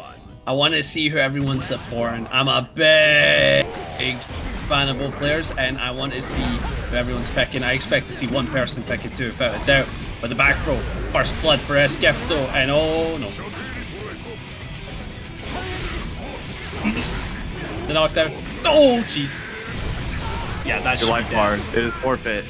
You're not gonna have it anywhere close to burst either, too, for this potential final round. Yeah, for the people who picked 1, you might be correct on this so far. Oh, nice. Good burst. Flick. Decent defense, not often play. Cool, good challenge on the armor. Nice way to beat it. Kensei now as the corner. Don't have to worry about danger if you're Kensei. You don't really have any meter to give up anyway. It does give up burst though. It does give up burst though. That's the problem. Good. Oh Christ. Oh jeez. Oh jeez. Wasn't expecting the Pot Buster. He's gonna do it again. Oh. Yeah, that negative penalty probably actually did really matter because Kensei could have had a deflect shield, but now you're dead. Because you couldn't get Potemkin away from you. You had no get off me fell beast. No good DP spot. And that's gonna be Escafto eliminating Kensei. Double air dasher. Why not? Right, let's mix things up a wee bit. There goes tightrope. Oh, just gonna say yes right off. No tightrope here.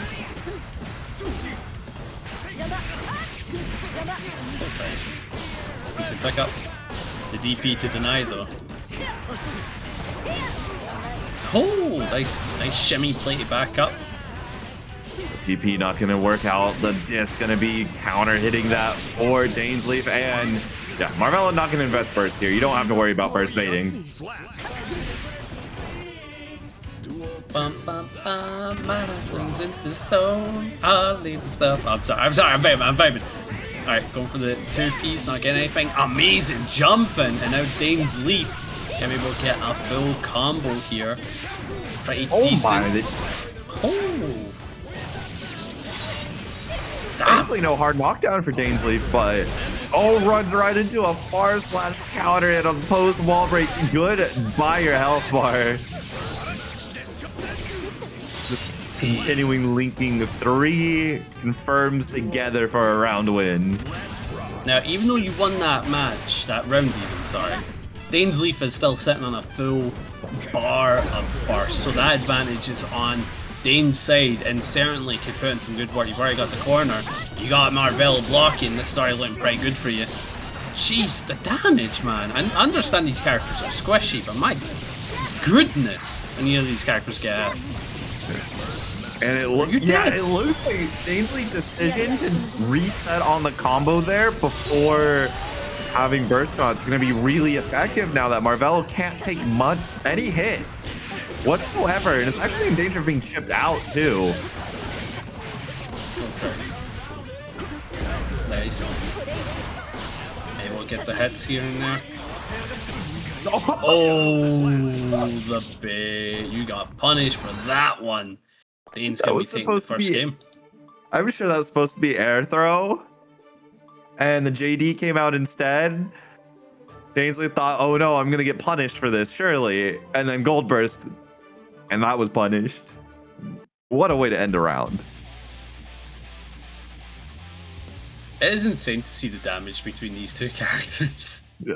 In this matchup specifically, they both hit so damn hard. Duel 1. Let's rock. It really do be like that. Oi, left side.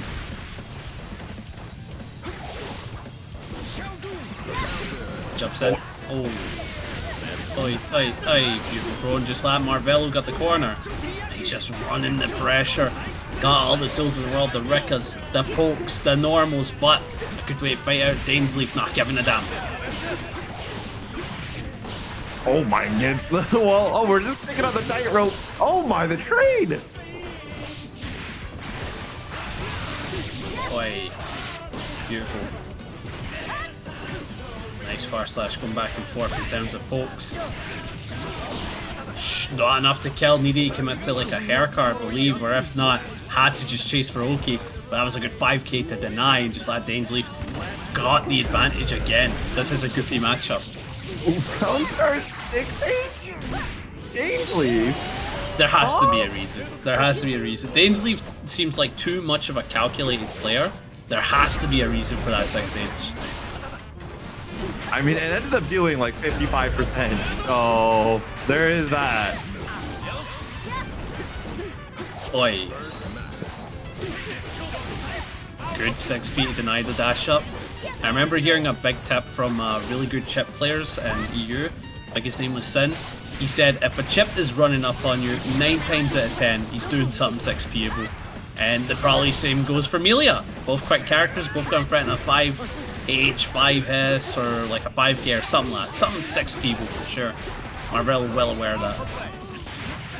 Oh my, beautiful answer. Holy cow.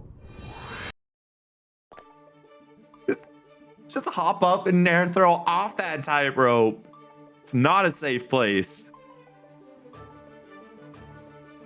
Just like that, DainsLeif, one more match to go. And you know, my bet was on the double dasher, right? That was my thoughts. I'm thinking, yeah, I think DainsLeif is gonna do this. I think this is gonna be DainsLeif win. And with this 2-0 lead, it's looking more and more doable, but Marvelo could certainly deny it, could certainly gain momentum. I wouldn't be surprised if the reverse 3-0 begins to happen.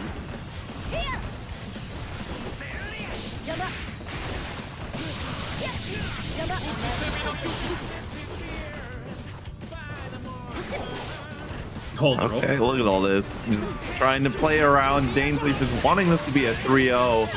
And Marvelo is going to be doing everything possible to deny that. And we're just investing everything trying to make this happen. Yeah, I was about to say, it's kind of hard to make heads or tails of what we're watching right now, isn't it? Because, like, we're watching it and we're like, yeah, they're both jumping about full and they're normals. Why are they doing this? Only they know. We're watching this as spectators going like, this looks silly. But they both have clear reasons for doing it, and we don't know what it is. And Marvelo, through this type of means of offense, is working out for him. Oi. Good jumping.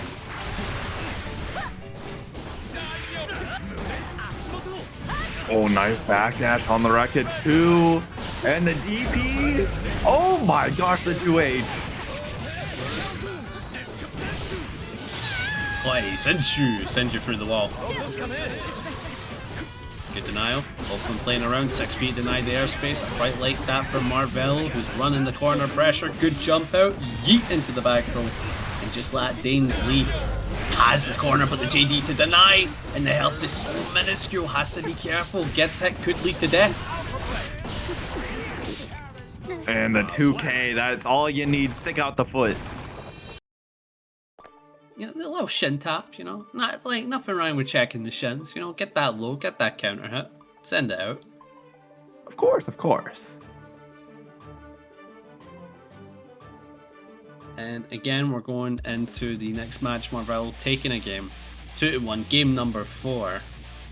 And I'm curious if this momentum is going to keep up. I wouldn't be surprised, again, if Marvelo takes us to the game number 5. Again, he's a lot like this. We'll take the time out to understand, even if it means losing 2 games. Sometimes you really just do need a longer time to adapt to your opponent, to really figure out the gaps in their offense, exactly where you need to be applying these pressure points. And Marvelo absolutely starting off the right foot for this potential final game. Boy, solid combo work as well. Oh my god, do it again. Jeez, just let Marvelo again, just running a story. Should be able to get one more clean situation for that game number 5, but I don't know, it's still taking a lot of effort for sure. Oh my gosh, the backdashes, so many of them. Danger coming into effect.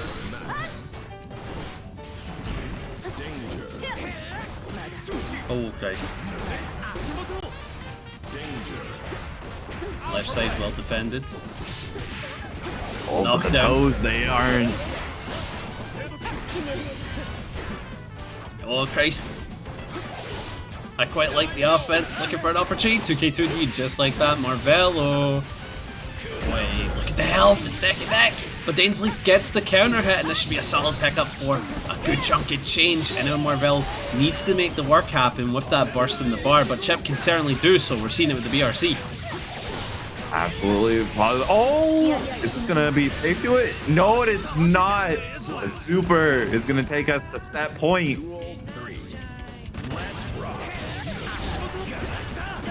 Well defended. Let's try a close slash, you know, just wanting to enforce some plus frames, no punish on Rekka 3 being blocked. Boy. Sends you through the well. Pretty good combo indeed. Marvelo jumps in, has to bait the burst if he wants to start offense, but YRC well placed on the Rekkas. Burst sent right back at you. Marvelo's got the bar. It's not too worried about giving up the burst here, I think, but not getting any hits. Kind of gave up everything for blocked attacks, and now DaisLeif has a good opportunity if they can try and get the burst out. Oh No, just dies with burst. DaisLeif, you had it.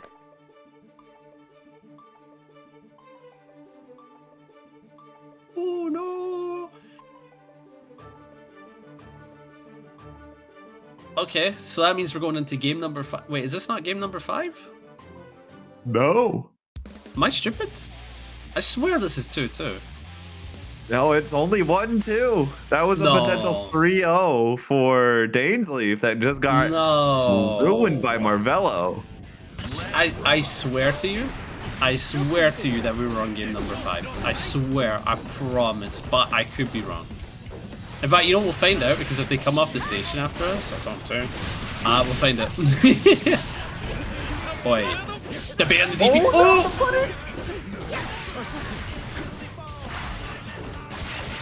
Yeah, I swear, Joe, bro. I swear. Again, I could be gaslighting chat. I could be creating false memories. That is something that happens when someone's trying to convince you. See, guys, we'll wait. We'll find out when they lose, okay? Whoever loses, we'll find out. But we'll keep playing it as is. Marvelo putting in the work, but the jump H putting in the work from DaisLeif. Burst to put you back in the corner. Marvelo gets the counter at 2D. Should be able to cash out for some good damage. A run forward. Oh, nice. The two shots passing like that. IP confirmed. Oh, you're sick with it. And this is now set point for DaisLeif. Could do it right here, right now, and the close slash going to be well blocked. And Marvelo try to play his space and going to get hit by a stray normal.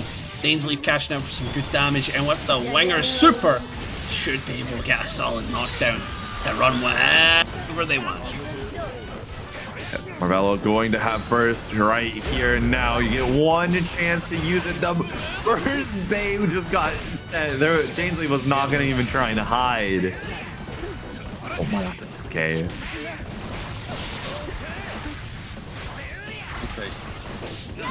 Oh, attempts to chase down burst has to be invested here. When do you do it? No, does not. Let's DaisLeif drop the combo. Oh Christ, the burst.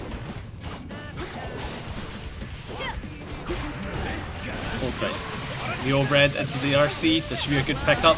Marvelo has life in the set, too deep, but no confirm. Nothing you can get off of that airhead, but the overhead that the RC certainly puts in the work. And I believe we've gone off the state of this is 2-2. Yeah.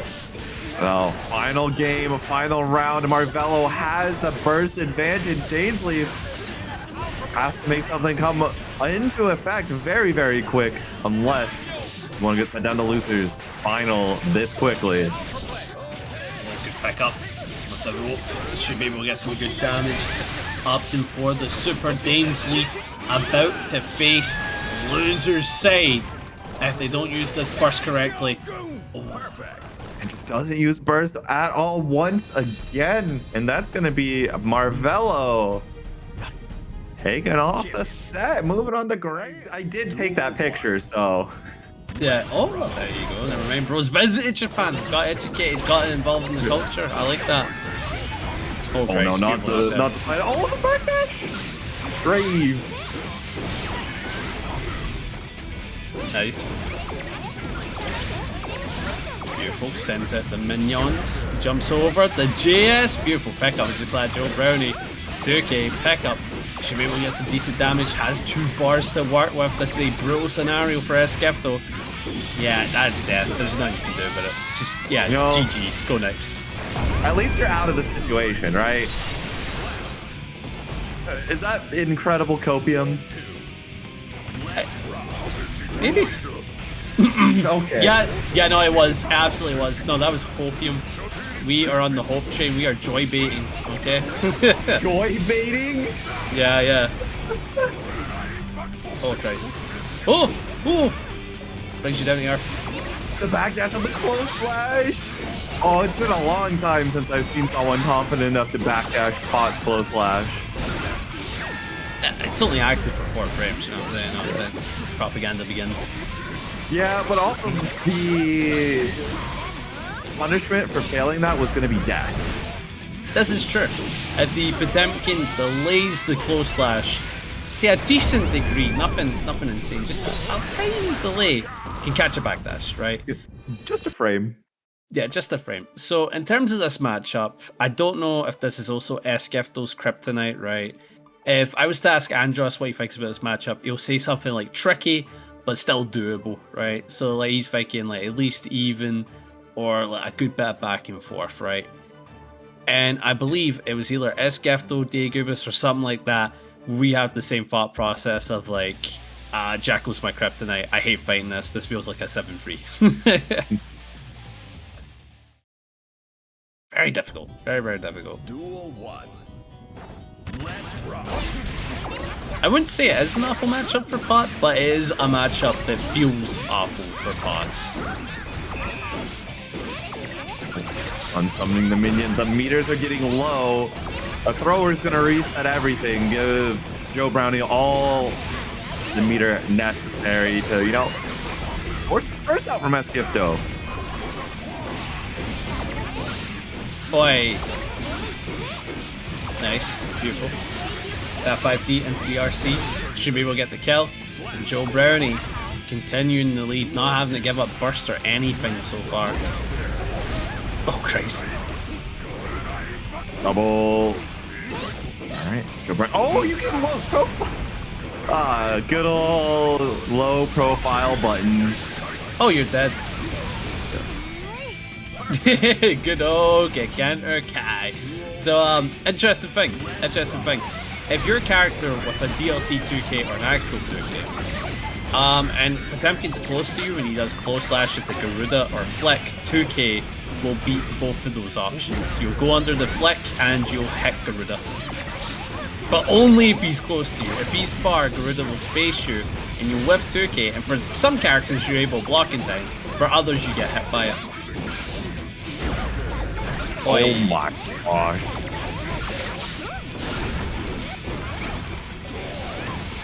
Good backdash chase. Oh, and I got a full pickup as well. Optimals be like, Oh, it didn't go with the pop buster. All reliable from the optimal. It'll happen, and you just gotta accept it and move on. yeah, you do. Yeah. Goddamn.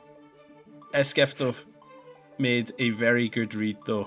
Going for the close slash after that 5H, try to call out a delay play, because a lot of time Jacko will do 5H into delay punt. And if you do that, you're able to beat Potemkin close slash. But if you go for backdash, which is a decent RPS to do there, you'll make Pot with a defensive play, and you get to punish him. And we saw there that if Pot wants to call out your defensive play, you take damage. But this matchup's tricky. Slighthead used to be a pretty good equalizer in it, but because it lost armor, can no longer really deal with minions. Flick doesn't do much in this matchup, and Flick's an OP tool. So not having your OP tool is definitely a factor. And Hammerfall Break is the best way to approach if you want to try to use meter from the looks things. Yeah, and this looks like right now. Oh my, what? Don't worry about it. What? Like I said, OP2 doesn't have a ton of usages in this matchup, but it does come up. Oh why? Oh why? You're not dead. But she has another bar, so you're dead. Not that the least driver, of course, but yeah, there's extra 50. That combo's not over. Yeah, for sure. That's what I was trying to say, and you corrected me. Thank you. Back.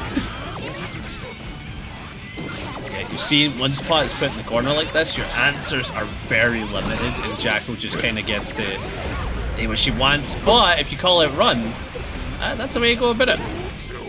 Oh my, the 6K into delay for a pop buster, and that's gonna be immediately. Why are you trying to meaty me? I got 50. Not a bad play from Joe Brownie. Good tech. Good backdash. Into the JK. I'll take keep it cool. Kick enter Kai. Not a bad idea. Able to deny Jack. Oh, that was supposed to be dash up throw. Yeah, dash throw, or maybe it's just a dash block, but was dashing too long. It was supposed to be a check on either Gigantor or Potemkin, thinking maybe he could throw Hammerfall, which you can. He does extend his hurt box past Gigantor decently. So that wouldn't have been a bad idea, but unfortunately they get nothing. Pull left side. The back throw though. Oh, another pop buster. Wait, are you dead? No. Yes, actually, as Wild Assault. No, you're not using the Wild Assault for the wall pickup? Escape still definitely had the kill. The spacing was close enough? I think... I think Esquifto was thinking about the fact that Joe Brownie had burst when Wild Assault would have dealt with that. It would have gave you the wall carry, it would have dealt with burst, it would have gave you a wall break. Yeah, one of those... that's a moment you review, you nail down that combo, and then you kill the next time. This time didn't have a tangible effect on the set, as Gifto is now up 2-1.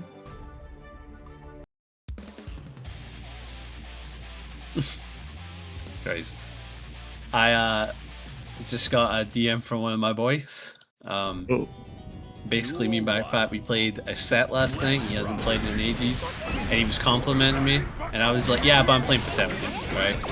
And he just sent me a tweet of Lap basically saying, "Oh yeah, dude, if you're playing Pot, you're carried without doubt." He goes, "I take back my compliment, your ass," and I'm like, "Okay, okay, all right, thank you, Backpack. I'll be doing well, man. I'll be doing well." Glorious. Oh wow, what a 2P! Oi! Does have a bar, but not gonna be able to utilize it. No wire seed from Esquifto. That's why.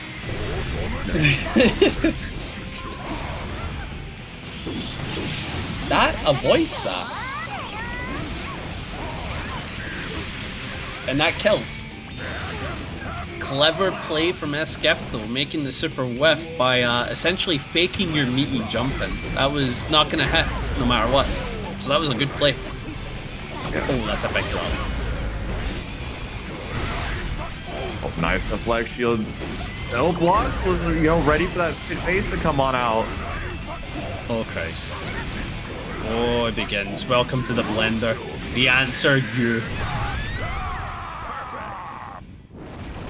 And Skefto! Potemkin. Hate you. You're freak, brother. I know, we love Kitty, but love that. Let him know. The head-to-head losers finals, we got Skefto and DaisLeif, the Pot Millia run back. Keep in mind, this was the fella that sent Skefto in loser side. Yo, the 6K frame kill? Kinda nutty. And it looks like DaisLeif wants to start this off saying, you know what, Skefto? Good run tonight, but you're getting double jeopardy. Real. Granted, this is losers final, so you don't get to complain. Oh, hammer fall. Oh. Nice. Good close slash into the pickup. DaisLeif should be able to get some solid damage off this because the Estes changes certainly doing bits. Look at that. Look how much damage Millia did to Potemkin. Quite a lot of damage.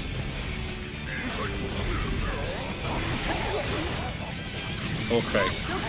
Good pickup here. Should be able to deal some solid damage. Baits the burst. Oh my lord. Skefto being red right now. I have to be honest. DaisLeif certainly outperforming right now. As they go up 1-0. I don't know, man. If this run continues, I can see DaisLeif stealing this off Marvelo. That would be a very wild story if that could actually occur.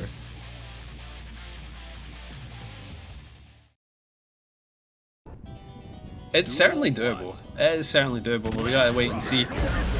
Oh, back Mega Fist. That doesn't lead to Oki anymore, right? Previous patch, that they gave Oki. Now Pat has to accept the fact that he doesn't get Oki after everything. Boy, oh, beautiful hammer call. That does give Oki though. That gives a ton of Oki.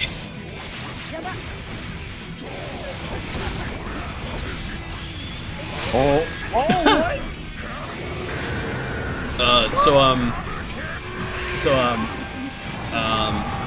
Yeah. Okay. Yeah. Welcome to the Potemkin zone. Garuda. Slow slash 6k flick. Amazing 6p in the defense. And Skefto is sitting on a bar. So could use it for a Gigantor play. No, gonna use it for a 5p. You're alrighty, chat. Never mind, drop the combo. Yeah. Then do the rest. That would have killed, I think. Yeah. But it's fine. Yeah. You know, sometimes that Skefto just has to drop the combo to get the guaranteed kill later. It's no big deal. I'm dead. Yeah. I gotta say, Skefto, whenever Skefto takes a round, it's very dominant. It's literally like, oh, Potemkin does the thing, he gains a hit, he runs Oki, and then DaisLeif has to make clean reads using meter or just going for raw 50-50 guesses. Kind of guessing off Skefto's rhythm, and so far I would say a lot of people have been successful on the Pot Buster, avoiding, just not on plays where it's like neutral Pot Buster, if you know what I mean. Like offensive Pot Busters, they're good at guessing, I would say. A lot of jumps and backdashes when it's needed. Yeah, oh my gosh, these two have just been trading counter hits while you were just beautifully and eloquently stating that. And DaisLeif is just melted at Skefto's life bar. And the favor's about to be returned. Ooh, DaisLeif escapes, uses the meter to block the JD, doesn't even want to risk messing with the cheeks of steel. And I gotta respect that. We've seen that kill many Amelias. And DaisLeif with the kill, beautiful work indeed. Tied up. Oh, the 5k gonna get jumped right on over.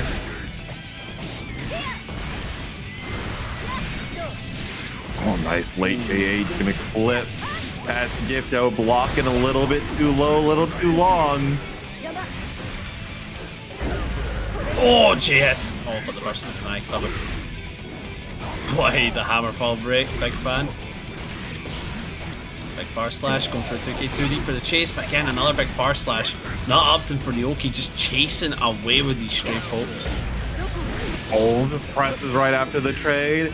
Uses the FD stopping this to put in some doubt within Gifto's mind, and is going to Does that get it in time.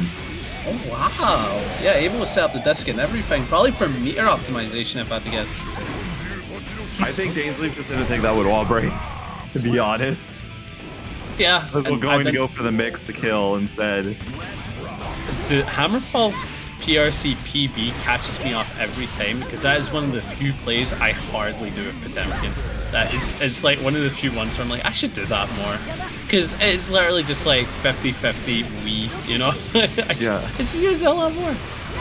And if you have 100 meter, the backdash even fails too, because you can just PRC that and then pop buster again. Boy, Christ. Well, assault. Garuda. Oh, yeah, there's a big gap there now. It didn't used to have a gap, but now it does because of the changes to Blue Wild Assault on blocking on hit. So Gifto gonna catch you with a Garuda reset. Gillen DainsLeif going 2-1. I mean, it's not going to be a 3-0, so the ultimate stomp of DainsLeif getting to say, I beat you in winner's semi, and now I really beat you in loser's final. I meant, there is no doubt in my mind that I'm supposed to be up there in grands. Might be throwing that into a little bit of a flux. Here we go.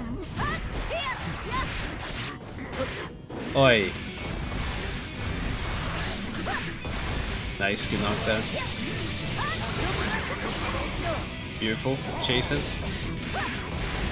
Good knockdown, able to go from the right side. Decent work indeed. Gifto facing the onslaught of the Millia offense and going right side, left side. A classic to be sure. Gonna be able to kill DainsLeif.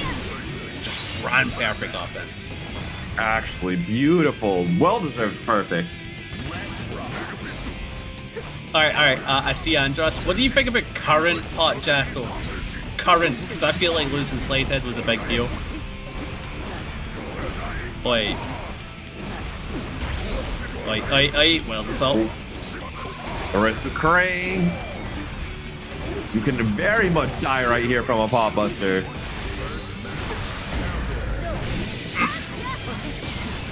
Nice. Oh, good block.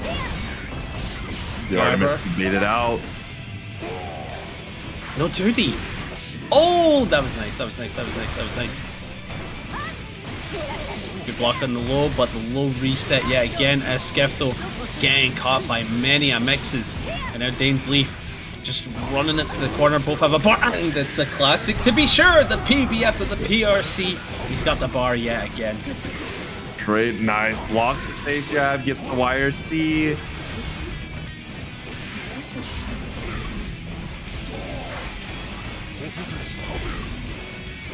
Jesus, you can tell the panic from Gifto there.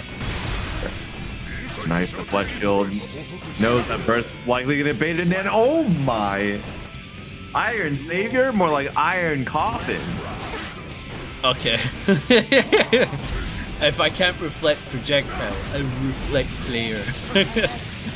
Oi, good pick up here. Close slash 2H. Disc in play again.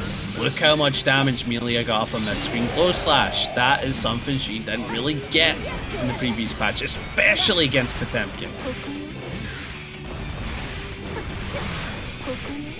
Oh my, another throw. Check. Oh, Please. nice! He's able to dodge the Bot Buster this time, and no chance to burst for Gifto. Going it through the wall. Oh, the far slash for the kill. DainsLeif showing Gifto that the ways of the Wake Up PB were certainly not it, as we're tied 2-2.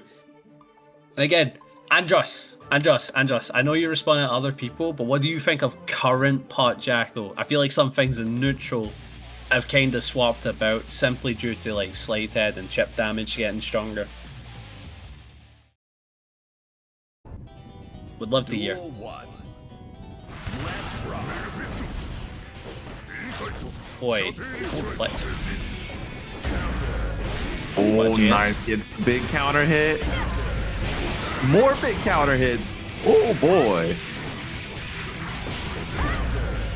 Oh, knockdown. Nice. Right side, left side, getting the combos again. This is what happens when Millia gets started. Doesn't matter what character you are, you've got to hold to make sure you're in the blender, and death is your only option. Or defending like a maniac. Set point for DaisLeif for the very first time. Could be a repeat of what we saw earlier.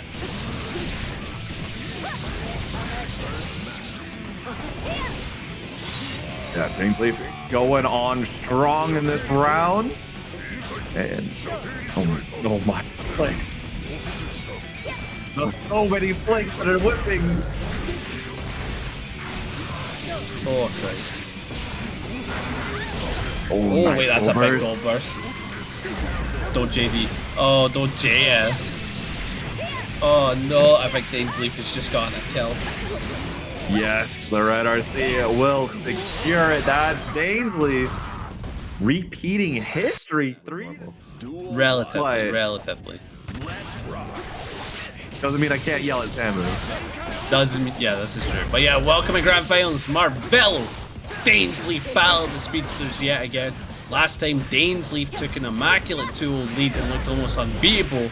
Then Marvelo adapted, reverse Rio sweep, and sent DaisLeif to the loser side. So I'm kind of curious what's going to happen this time around. Oh my, the crossover? Oh no. Marvelo's throwing it all out on the screen. Frame 1, but nice 5k anti-air. Oi, Christ. Good 6 feet to deny. I love how Marvelo just started sticking out 5k. It was like, you know what, DaisLeif, that 5k you stuck out? That's a good idea. Let me try it real quick. Yeah, I mean, both these characters do have pretty good 5Ks for sure. Both being very quick and pretty good after a dash, so does just make sense to have a monkey see, monkey do moment. Speaking of nice bar slash, she's down, and it's gonna get ended on the Gamma Blade. No, it's probably Alpha Blade actually. Nice, wait, send you through. Nice, should be able to get a good kill scenario here. Marvelo's never gonna give up the burst. It is what you expect. Very nice.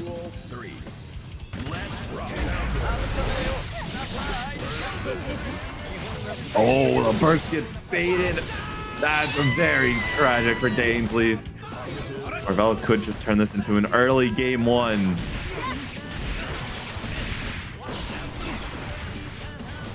Nice. Good 5k. Yeah, not able to convert from it, but there's 100 meter. Marvelo, the world is your oyster. Gets a blue Roman cancel confirmed. Super. Through the wall you go. Beautiful. Jumping back, try to keep it cool. Good jump over, going 2k, but no pickup. That 5D. Was that charged? Wait, that was charged. Why? For what purpose? I assume it must have been for timing reasons.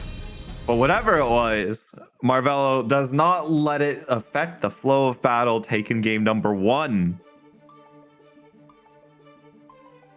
Yeah, Marvelo only needs 2 more to knock out DaisLeif and take the tournament, but we're going to find out how this goes down. It's Marvelo confidently back on the station. Can't really knock out DaisLeif to continue the lead, but again, DaisLeif is a player that you should never underestimate. They won the pop matchup. That's all I'm saying. That is something to consider. Oh, nice JP. Oh, no, what's punishing the bar slash, but it's fine. Marvelo's still being locked in the corner of the DP. Oh, we're going to switch sides on it, too. Oh, nice. Big stop. down. Right side, well defended. But getting caught by the Rickers, and because the rope's in play, you get a full combo, but unfortunately drop the ending. I know Chipp's trying to drop that back quite a wee bit. Yeah, it definitely looks like a very tight ending. But if that under was there, that was a kill. Now Marvelo has to find another win and having to invest for it too. Nice. BRC. Trying to chase, but good blocks on the Rickers. But again, like we saw during pulls, I don't know if you're there for that. Alpha Blade for the round win is just the correct play. Every time. Every single time. It's one of those jump scare things, like that one 6K you'll do in a set that will almost always get you a hit in a combo for it. It's crazy. It does the work you need. Ooh. Nice. Good chase. 5P, 2K2D has 2 bars, but DaisLeif tried denying for an offense. But those 2 bars can be represented for a backdash. BRC has the other bar to work with, but a good denial from DaisLeif yet again. Air blocks, 6K gets another beautiful DP. Burst has to be invested. And unfortunately for DaisLeif, Marvelo had the red Roman cancel ready to guarantee that gets blocked. And then as we head into a potential final match, Marvelo could be the one to do it. And if you guys are really enjoying the show, be sure to drop a follow Paragon on FGC. You know, they put on a ton of work every goddamn day for these brackets, for Tekken, Grand Blue, Strive, City of the Wolves, and then any of the fun stuff they love doing on the weekend. Yeah, and gotta show respect to Khalil, so be sure to do that follow, and if you're sitting on the subs or primes, we'd really appreciate it. It is September. Well, let's get into it. Could be the final match. Let's see how Marvelo does. Currently, the burst gone from DaisLeif. Marvelo able to convert this. This time, gonna also gonna be a wall break. And now DaisLeif gonna be able to take some advantage here. Play. Sushi Yaki. Oh, whoa! Active frames. Ooh, Christ. Keeping it cool. Beautiful JD. Big counter hit, but no combo. Try to keep it cool. Backing up.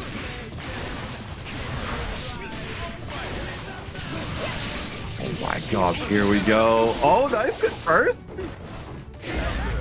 Marvelo getting the 2D counter hit. That is terrible. DaisLeif is going to be in a potential one-touch situation for tournament point.